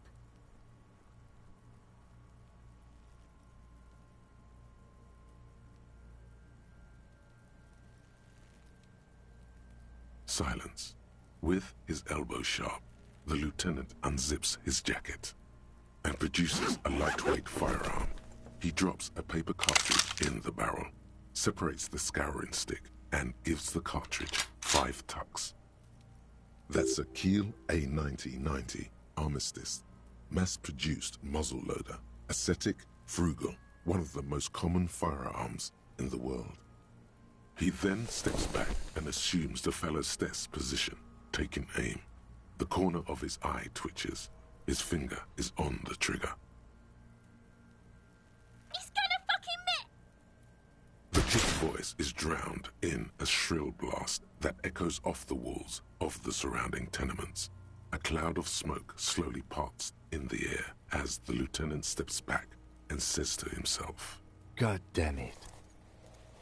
He feels bad about his eyes mostly, just having bad eyesight, probably from a young age. Whatever you do, do not console him. Fucking idiot! Mookaba asshole! Kuno could have hit it easy, but then Kuno's not fucking handicapped, is he?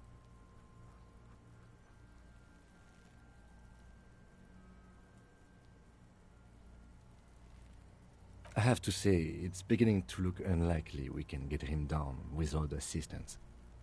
It's bad as it is. Us shooting firearms like punks. Go ahead, I'm not stopping you. Just don't lose it. They only have one gun. This is the sorriest pair of pigs Kuno's ever seen. Yeah, take it, you fucking banani boyka. Take it and shoot yourself in the mouth. The cold piece of bakelite and gunmetal is surprisingly light. Your fingers fit right through the guard, instinctively resting on the trigger. The fuck are you waiting for, Kuno? Tell him to shoot himself in the mouth. The buckle comes into focus in your sights. You stand with your feet planted firmly in the ground and your left hand supporting your gun arm. Why don't you just shoot yourself in your mouth? At least you won't miss.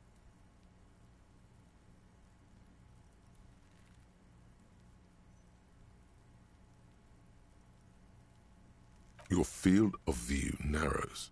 The branch slowly moves, becoming entirely two-dimensional. The metal buckle glimmers, catching the noon light as the corpse slowly rotates. The slow movement of the branch in the wind and your shoulders directing the gun sink up, dancing hypnotically. Look, he's crying. You gonna cry now, fucking faggoty? Or what? You gonna fuck me? You wanna fuck me, pig? Is that what this is about? Do it! Set me free! You feel as though it would be dangerous to set this creature free to roam about the cosmos. Don't. Do it!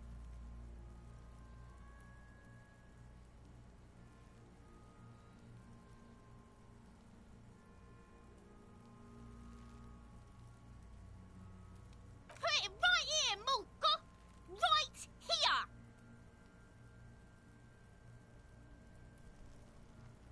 Intense shit, Copper. Kurt waved his gun! It wasn't intense, it was pathetic!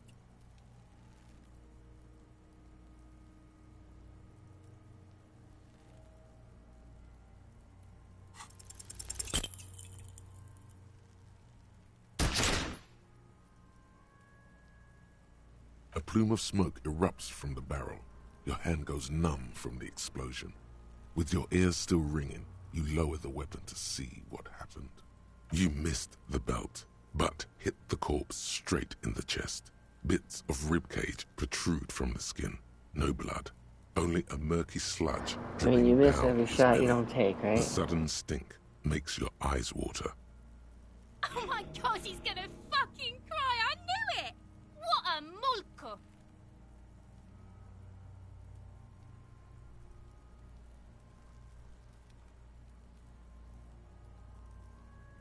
The armistice is sufficiently precise, officer, especially at close range.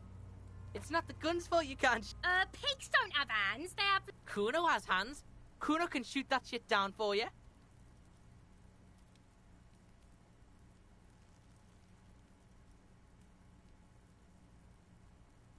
That's preposterous! What are you, a fucking earl? We still need to get him down, somehow. The bad way. The way I didn't want us to. By asking the Harbor for help. They have the tools and the men. If they put him up there, they can take him down too. To ask the suspects for help with the victim's body? To be indebted to Everard Clare? Very much, yes. Which is why I would have preferred us to handle this ourselves. Clearly we can't. Suck my dick, bitches! He's a dangerous and corrupt man, and we cannot predict what he will want from us in return. Yeah? Don't go being someone else's bitch. Hooray for us.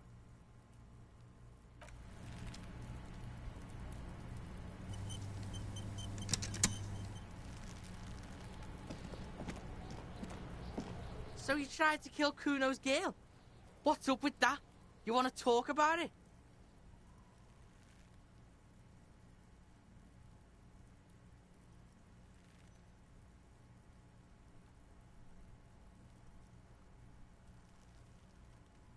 do this shit again, and Kuno's gonna climb in your room at night. Kuno knows where you sleep. But you and Kuno are good for now. Pals, shoot that shit at Kuno. Let's have a jolly time.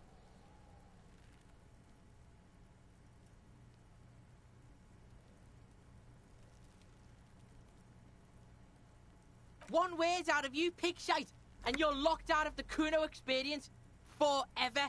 You hear me? You hear the Kuno? No, you don't need to ever talk to these little shitheads again. It's much more important to prove to this kid you're a man.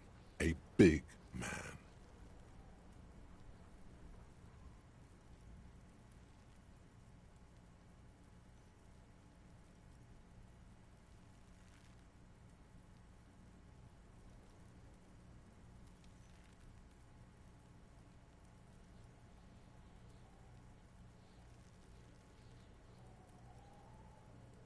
You and Kuno are fucking done.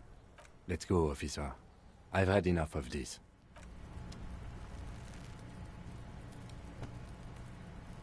The kid doesn't even look at you.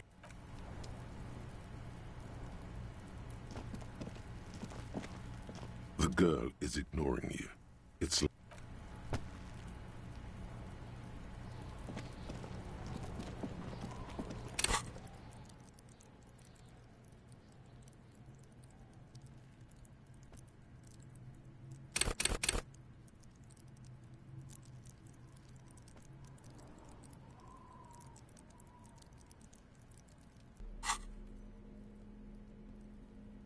an intricate web of blue lines stretches across the torso of the hanged man, from the right shoulder to the solar plexus.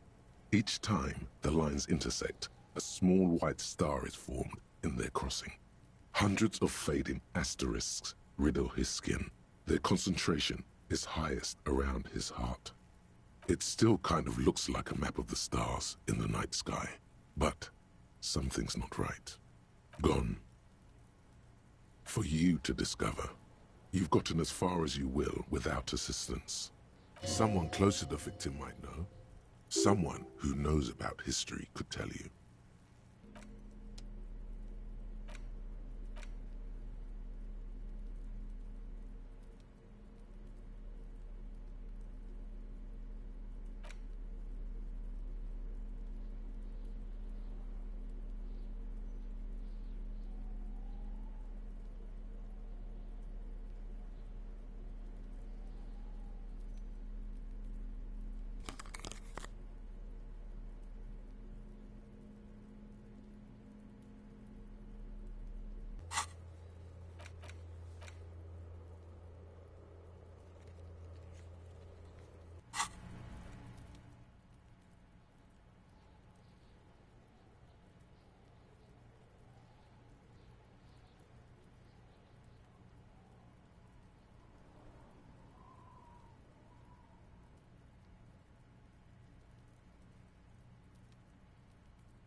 I want the armor.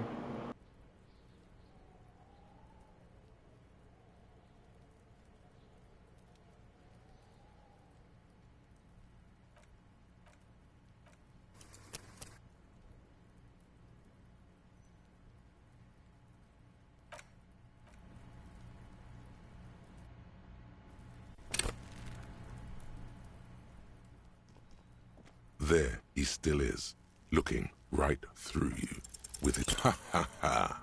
Again, every time it happens, it gets worse and worse. There's nothing more to throw up now. All that's left is crying and convulsing dryly at the same time.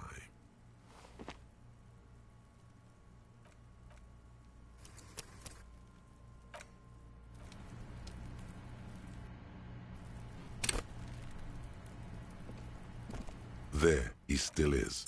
As you breathe in, the man before you is the material, delicate. These are clearly not boots. Indeed. Ceramic under the heel. Piece by piece. We should keep a lookout for these species. The sabatons dangle off the man. It is. We've requested for a full... For the northwest region of Revachol, An officer's average. Not too much, yes. I have no idea what that means. That's for us to find. Just. He's not actually sure of that. He's just. I agree. This equipment is way beyond. A small. It's anything. Faint, like whirls of floor. If trees were made of the smooth, the whirls are in the shape of a letter and not. Good. We have a make and a number. That's something. This feels dangerous. The stench. Stop! Pig's gonna pull it. Brutal! You're about to put. Do it, homo! Yes, that's what I said. Indeed. From this. What are you trying to achieve anyway? Why are you hanging on to that boot? How many clothes do you need? There's no. You're sure there's a way to peel them off. The anticipation makes you crack your fingers. Feels nice. Nice and cracky. Processing will take care of them. With the situation in the morgue, it will yield nothing. But we must pick our fights. Should we continue? The cadaver slowly twists the hang. This is a airlifting. I thought it was the local harbor uses 6 rotors to. I'm still a. No. You feel like it was something else. Yes. It often is. I'm still a. No. You feel. Yes. I was afraid it would be. A noose is one of those things that ladder can't carry. Could be. The shape of the branch supports the cadaver hang and intricate is called alcohol and heartbreak.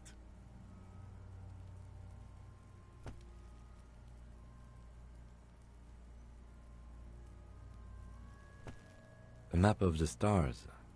As if someone left out most of the night sky. So am I. He takes a thin piece of milled. Shit, Kuno! An instant color camera. This is I have only 2 ampoules, so nobody move. I don't want to waste. A sound, a shrill flash, followed by the breaking. In case we need it. Yes, it is pretty cool, isn't it? It contains insight to the victim's person. By his build, I'd say this was a man of physical violence. Sure. The glossy-eyed corpse looks but his eyes dark brown. Underneath the curdled meat there is an expression. Why do you think so? Okay. I'm gone. Into the wild pale yonder. In the past. Way out in the west. I'm a joke. Look at me. There is nothing funny about jokes. I'm a killer. A motherfucker. And a killer. Go ahead, Cobbo. What do you mean? It's the power of your imagination. Yeah, man! Don't be crazy! Inanimate objects and dead people can't really talk to you. Your wild imagination is doing this. Ask some more of those questions you love so much. He loves those. Because you're a copperoonie. Look at all of them go. Do you want more questions? Coming right up, copperoonie. Fuck no. You're no Rooney. Between you and me, your name is probably Harry. You might be onto something there. Because you have loved it, me and Brother Copo. It was love all along. Sure, looking at my face, motionless, looking into my eyes, standing here. Why are you investigating my murder?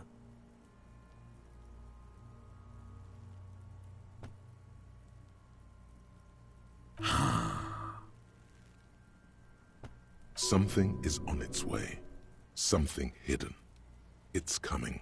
A miracle from the northwest, and it's almost here. You can feel it in the air, on your hands. The cold spring air smoothing them over. Maybe I was getting my rocks off.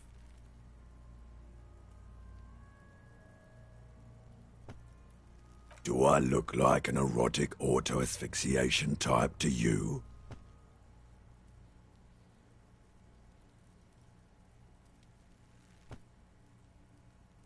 Captain Coppadromo, I fear we are drifting. He didn't choke himself. You know it.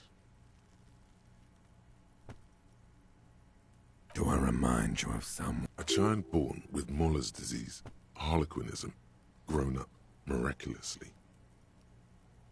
You sure I got out of that one? Coppellini. Come back later, Coppo. As you narrow your eyes, the monster before you blurs. This is only the lower extremities are. I see it. The monster. So, what do you think? I agree. There are his personality. Totally dead. That sounds about right, yes. Agreed. Especially on the neck. The belt acted like a tourniquet, keeping the blood in his head. The hypostasis supports a hanging.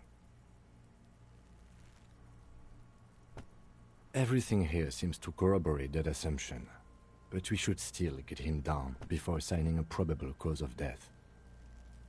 A pool of blood and feet. The victim appears to have contained no more than... The fuck he's saying? Talking about shit.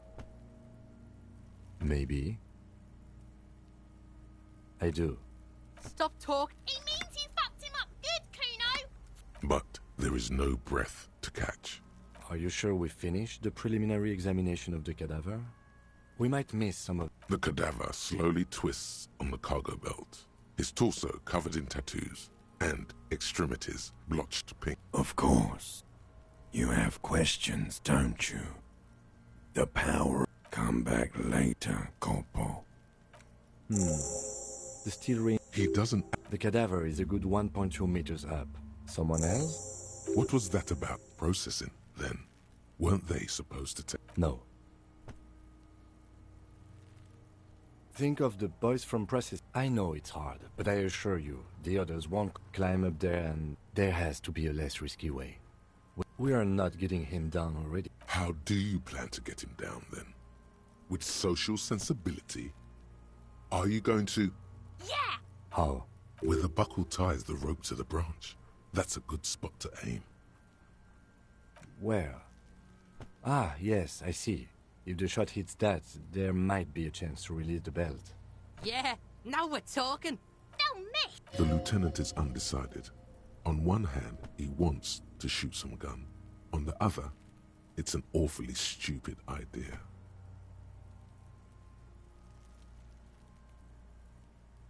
I'll blow his head off. Take it! Yeah, take... Silence. With his elbow and produces a lightweight firearm.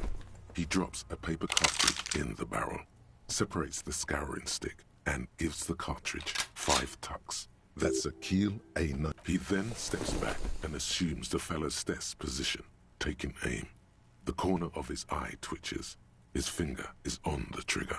He's gonna fucking miss! The kid's voice is drowned in a shrill blast that echoes off the walls of the surrounding tenements. God damn it. He feels bad about it. About his eyes. Fucking idiot! Kuno could have hit it easy, but then Kuno's not fucking handicapped, is he? I have to say, it's beginning to look unlikely we can get it. It's bad as it is. Go ahead.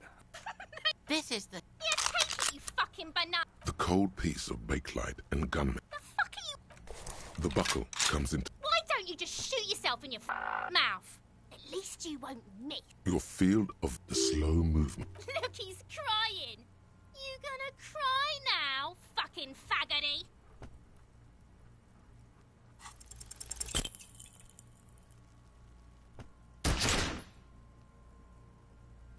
A plume of smoke erupts from the barrel. Your hand goes numb from the explosion. You missed the... Oh my god, he's gonna fucking cry. I knew it. What a mulko. The armistice is... It's not the good... Kuno has hands. Kuno can shoot that shit down for you.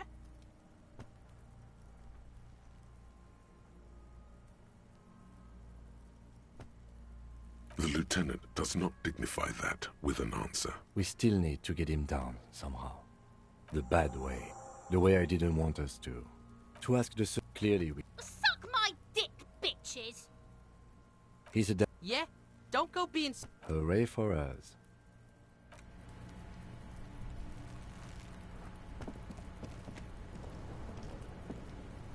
Fuck does Kuno care? Kuno doesn't...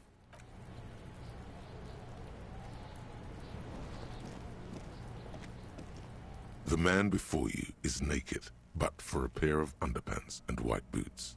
His skin is marbled with decaying veins and blotched by lividity. On his chest, a fading web of tattoos. The cargo belt used to hang him from the tree looks reinforced.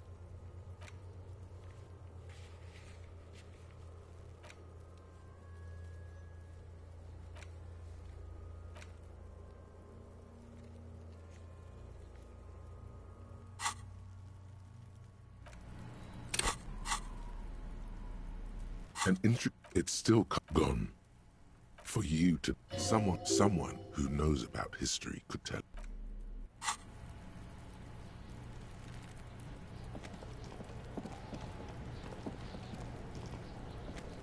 Fuck does Kuno care? The fuck about it? Kuno doesn't give a shit about the armor. Kuno's fuck gimp's got one big thing wrong with him. He's a fucking mutant. Look at him. Fucking growth hormone shit. He's a giant. The armor's too big for any man. Kuno doesn't give a shit about that freak armor. Kuno threw that shit away. Kuno tried to get the helmet on. It was too big. Kuno kicked that shit in the sea, rugby style. That shit means nothing to Kuno. Kuno tried to get the helmet on. Kuno kicked that... Yeah? That shit means nothing to Kuno. You wanna fuck on someone about that armor? Go fuck the mustached you... Yeah, cocking boot. You know that jolly union cow fucker? Came around talking about cows or some shit? Came around pretending like he cares about cows? Yes, you met him at the gates. The one with the boots and the jolly smile. Curious, my liege. Why did Kuno feed you this information?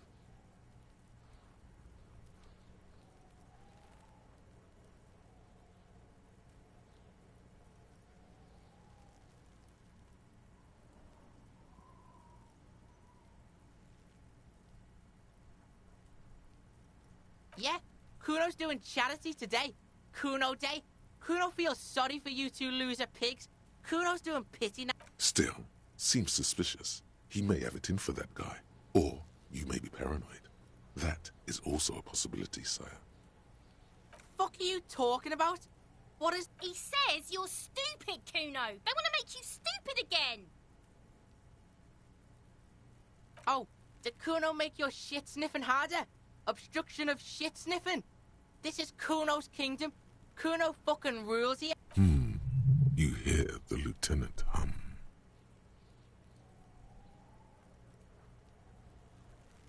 You're testing Kuno's... Get lost, Yeah? The kingdom of Kuno? The fuck do you want with it? Yeah, Kuno doesn't know shit about that. That shit is beneath Kuno. Listen, listen. Kuno doesn't care about this small-time shit. Just listen. Kuno saw what you did there, dumpster diving. Sad shit. Kuno could hook you up with some sweet rags. Shit like Kuno's wearing. Your size, good price. 500 real.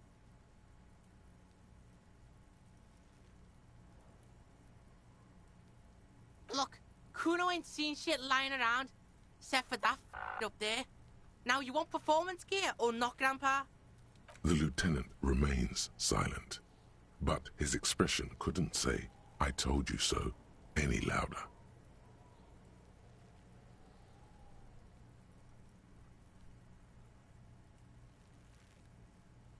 Pig, these are found modulars. Believe it. These could drastically improve your chances of survival in the urban wilderness. Coach Physical Instrument endorses these pants. They are tartan ready. They will also make you into an idiot.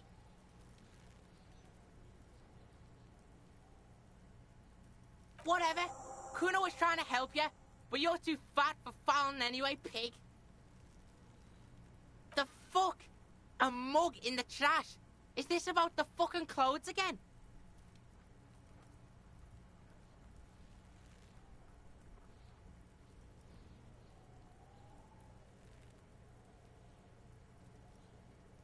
Yeah, Kuno sees where this is going. Kuno's got that fast brain. You saying you pigs are after the mug fucker 'cause he's the clothes fucker? I can't hear you, Kuno. Speak louder, Kuno. Shit, that's tense. Someone's going to the beat-down basement, huh? Mug guy gonna get tied to the radiator. Kuno doesn't know who put that shit in there. And if he did, he wouldn't squeal. But if you find out, maybe you can... Tell the Kuno who it was. He's curious. He likes putting 2 and 2 together here. Stop turning into a pig, Kuno. They're trying to get you hooked on the snitching. Get away from my Kuno. Yeah? Get your bacon shit away. Kuno doesn't like to be seen with the popo. Get your shit done and look at that fucking shit. You're trying to get Kuno killed. Fuck does Kuno know? Kuno's not a fucking acrobat. The lieutenant takes a quick note in his notebook. It's a trap, Kuno. Don't climb it, Kuno. It's a trap. That's just some shit roofing gimps left behind. Lazy dinks.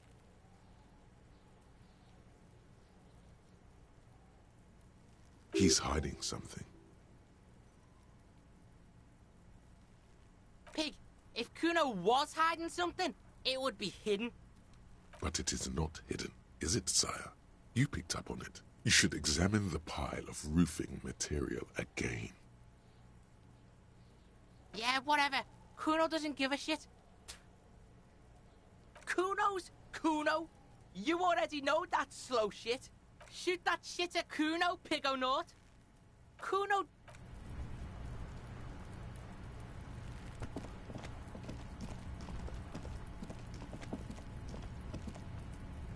An inconspicuous pile of the roofing material, Eternite.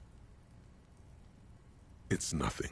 Someone just left some roofing material slanted against an old shack.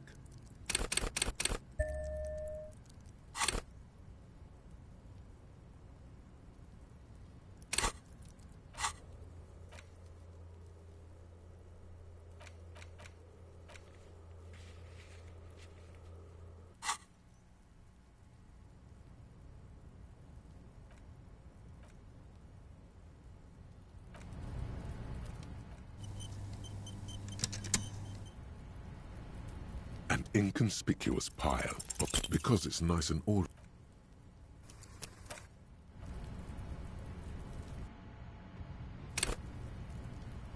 An inconspicuous pile, because rhythmic.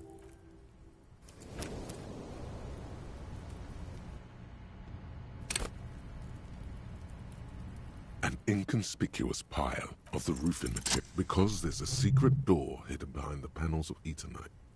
That's why they're too orderly. There it is. You see a shabby little door.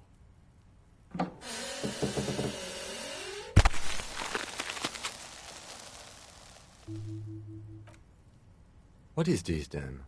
A tool shed? Let's...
Be still, my beating heart. It's amphetamine. Sweet amphetamine. The lieutenant isn't studying the powder in the mirror. He's studying you. There's a good, vague way to ask where he stands on drug use. Professionally, I mean.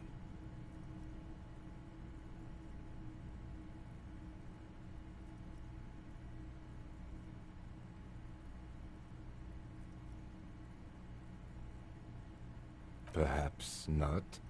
This is below our pay grade, detective. However, that there was an interesting find. An alternative path into the harbor that the kid uses. Well done.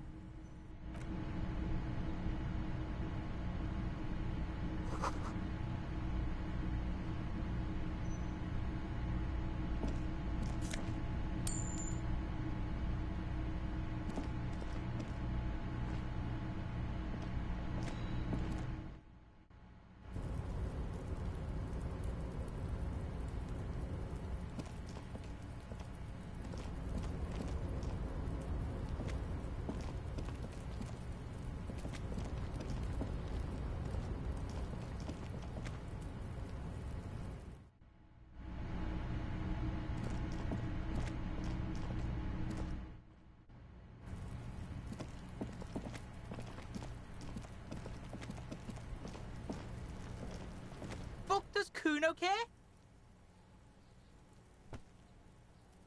You found Kuno's secret door to Kuno's secret shack. It was closed for 5,000 years. How the fuck did you get in?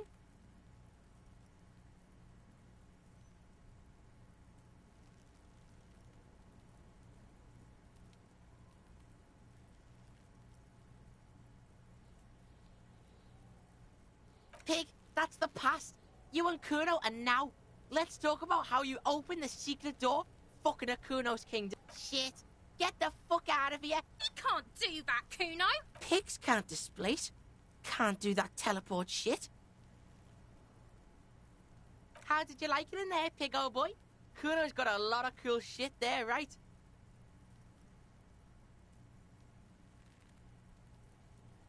Oh, that? Kuno decapitates pigs. That's just a Kuno demo tape.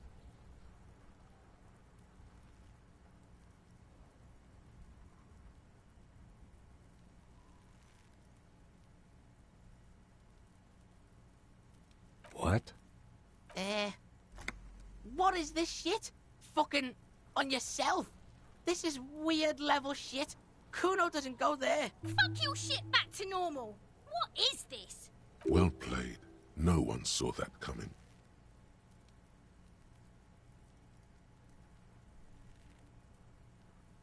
It's a vitamin, pig. Don't you know anything? You could use some.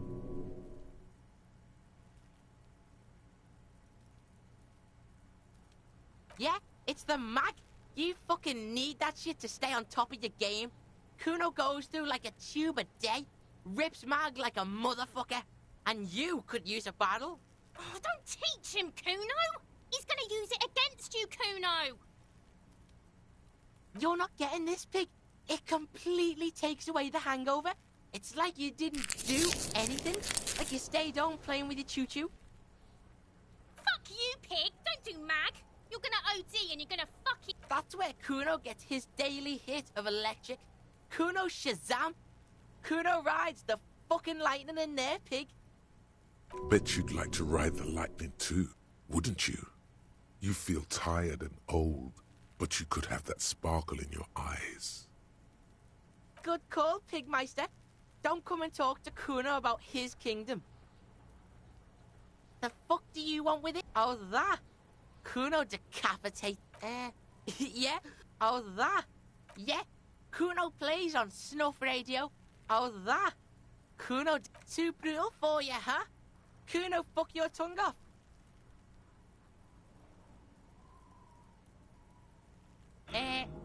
Why are you fucking on yourself in front of Kuno? Talk kingdom to Kuno, or fuck off. It's a vitamin. You could use some. Yeah? Oh, don't teach him, Kuno. You're not get. Fuck you, pig. Don't do mag. You're gonna OD and you're gonna fucking die. Good call, Pigmeister. Don't come and talk to Kuno about his king. Kuno...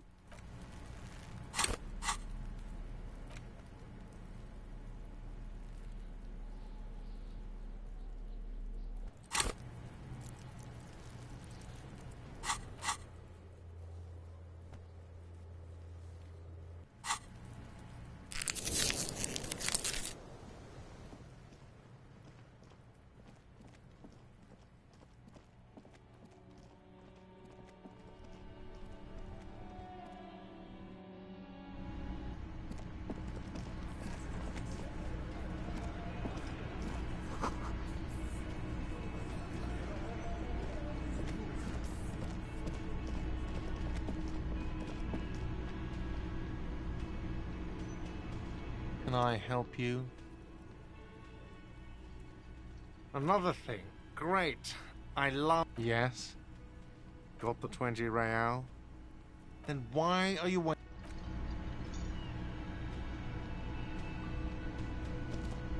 Oh, hello, dear. There you are again.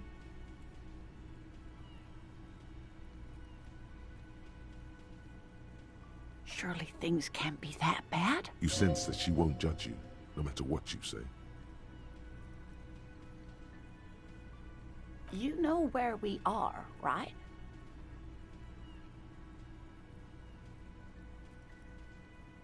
That's right. And where is the whirling itself located?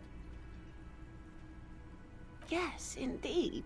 We are in the fine city of Revachol. Yes. And Revachol? Oh my, how would I even begin to tell you?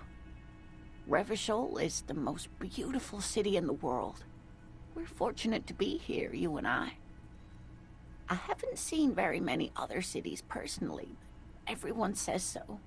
Revachol is a rare jewel. This city used to rule the world, though it has seen better days. Speaking of history, you know what year it is, yes?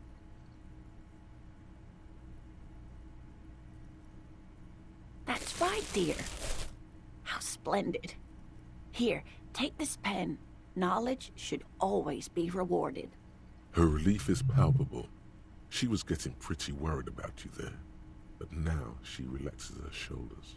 I can tell that this is taxing for you, so I'll just ask one more question. What regime are we living under? What mode of government?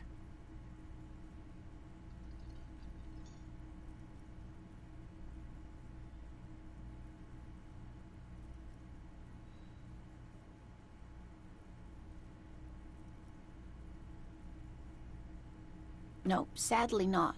Revachol is what's called a zone of control under an alliance of foreign powers called the Coalition. We have no government of our own, and what democracy we have is market-driven.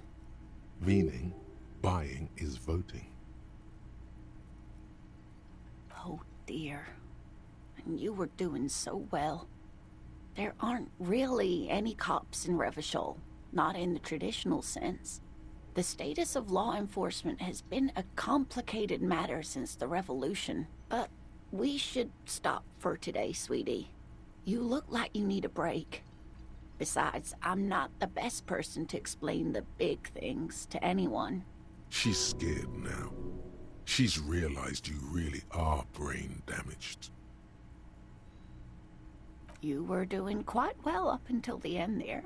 It does look like you're having trouble remembering things. History and places. Remembering reality, in a word. It's very odd. A sigh. The lieutenant buries his nose in his notebook. But maybe a fresh set of eyes is what the world needs.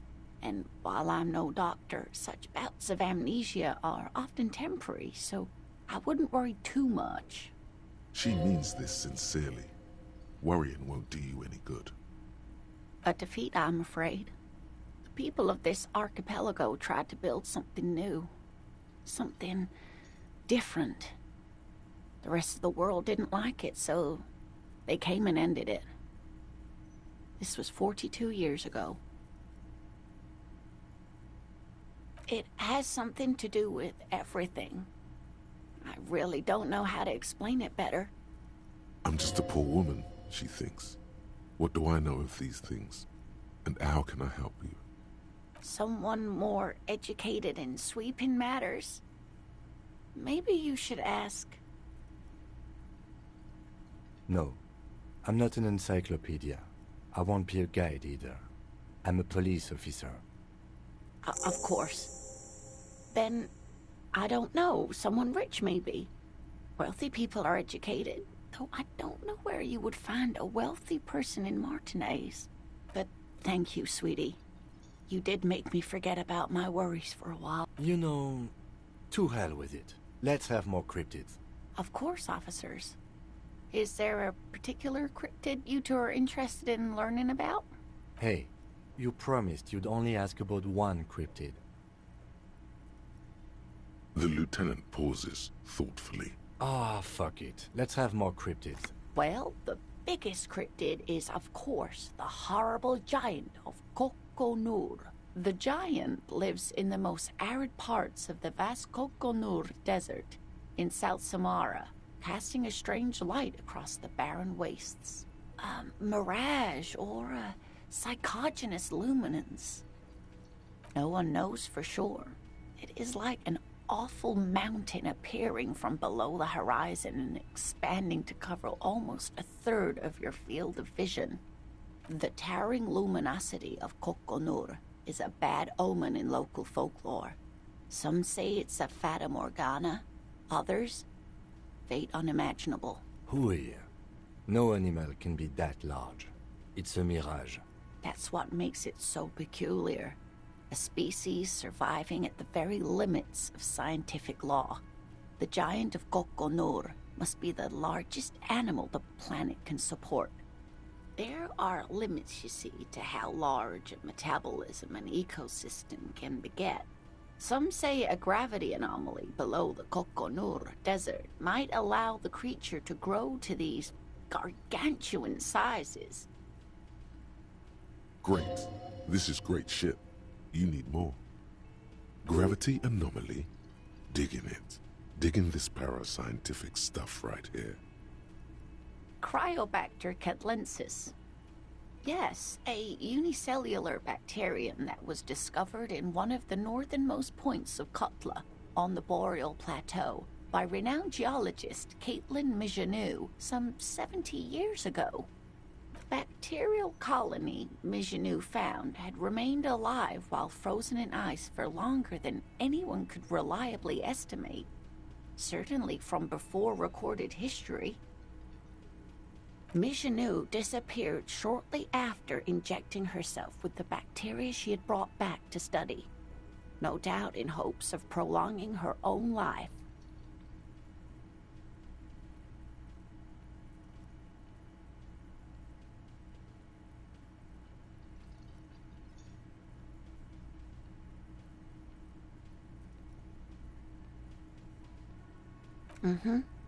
Mijanou did talk about the end of the world a great deal before her abrupt departure. Everyone thought the bacteria had driven her mad, but she really was a brilliant woman. Maybe the Cryobacter catlensis allowed her to see something no one else could. Yes, it's the kind green ape, half war story, half undiscovered species in the genus Homo. Yes, it was reported by soldiers in South Safra during the war. The kind green ape would visit bunkers during the night, healing wounded soldiers with its saliva. Yes, it has amazing healing qualities. Some soldiers reported growing back limbs, regaining their sight. Indeed, there is. It's our closest relative among the cryptids. Same taxonomic family, different genus. Which is to say, the kind green ape is a species with which we share a common ancestor, and that evolved parallel to our own, just like your partners.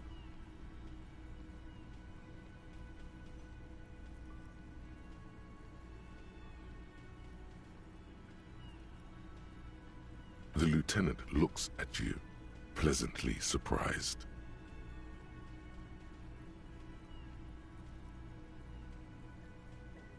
No, I didn't mean to imply that Saolites are inferior to us in many ways. You are superior. For example, your earwax doesn't have a foul odor like ours does. A tremendous evolutionary advantage, I'm sure. But perhaps we've had enough speculative biology for today? What an interesting question. And the answer is yes, there are. Of course. All fairy tales have someone or something invisible in them.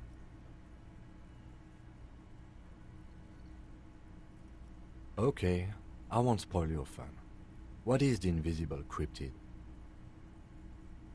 It's the Col de Mama d'Aqua. Its name means thin whisper of sound, and that's precisely what it is.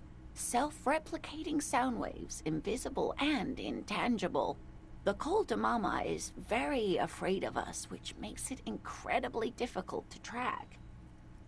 Col de Mama d'Aqua can also be translated as a whisper light and low. Yes, that's another translation. They're both quite lovely, aren't they? Although the low part is a little ironic. The Col de Mama d'Aqua makes, or rather is, such a high-pitched sound that other animals, including humans, can't hear it. It could be everywhere all of the time, and we wouldn't know. Fine, I'll bite. How can an animal be a sound? Many scientists have asked the same question. Some have claimed that it isn't itself a sound, but a tiny corpuscle that emits sound waves. But there's no evidence to support this theory. It could be. As I said, it could be everywhere. Plenty. It's the evidence that led to its discovery. In the 20s, a group of Areopagite ornithologists, that is, scientists who study birds, were trying out a new recording technology for capturing sounds outside the range of human hearing. When playing back recordings they had made in the foothills of the Ea mountain range, they noticed certain anomalies, patterns that seemed random at first, but on closer examination were consistent with the waveforms of songbirds. The scientists soon discovered they could track and even predict what appeared to be feeding, mating, and migration patterns based on sound waves in a strictly delimited range of ultrasonic frequencies, even higher than those of the highest-pitched bat calls. She transforms, when speaking about these strange animals, into a confident woman. They realized that they had discovered a new species and called it the Col de Mama d'Aqua, after the Paracanassian name for the voice of God, which is said to be very silent. They grew quite obsessed with these little birds. Even though they couldn't see them, they could distinguish among individual birds and even began to name some of them. Sequester, Time, Joscan. Those are but some of the Mama d'Aqua they followed individually. That is a sad story. A group of university students assisting with the field work in their enthusiasm for the project, and no doubt because they were preoccupied with impressing their professors, nearly drove it to extinction. They tried to communicate with it and had no other means but sound.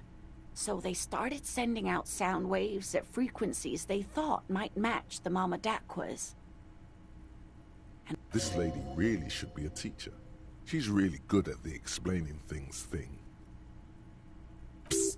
They cancel each other out. Psst. Exactly. And these tests were performed so recklessly that when they happened upon the right frequency, well, they wiped out most of the population. Great regret washes over her. A winding cloth. After that, the corpuscle appears to have migrated elsewhere. There have been recordings of anomalies similar to those spotted in Ea, but they've been few and far between. It's impossible to confirm the presence of any stable Col de Mama d'Aqua population anywhere. Of course. A common thread in these. Disappearance and unfalsifiability. I like the story, though, ma'am. I'm glad you did, dear. What about what? I'm glad you like them, but I'm not really one to tell you about all of them. You should ask my husband if you get the chance. He's the real expert.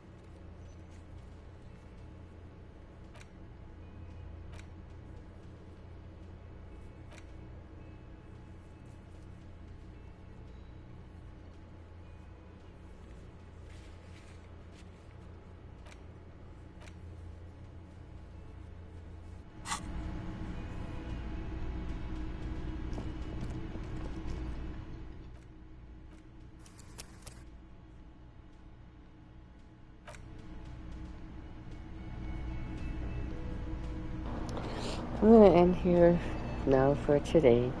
That was pretty good. I appreciate anybody that showed up, lurking. I appreciate the Raiders again, and shout out to Miss Mika. Go check her out. Misa Bunny. I'm sorry.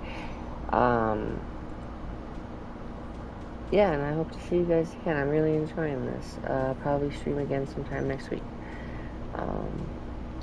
Have a good night. Enjoy your weekends, and may the force be with you. Bye.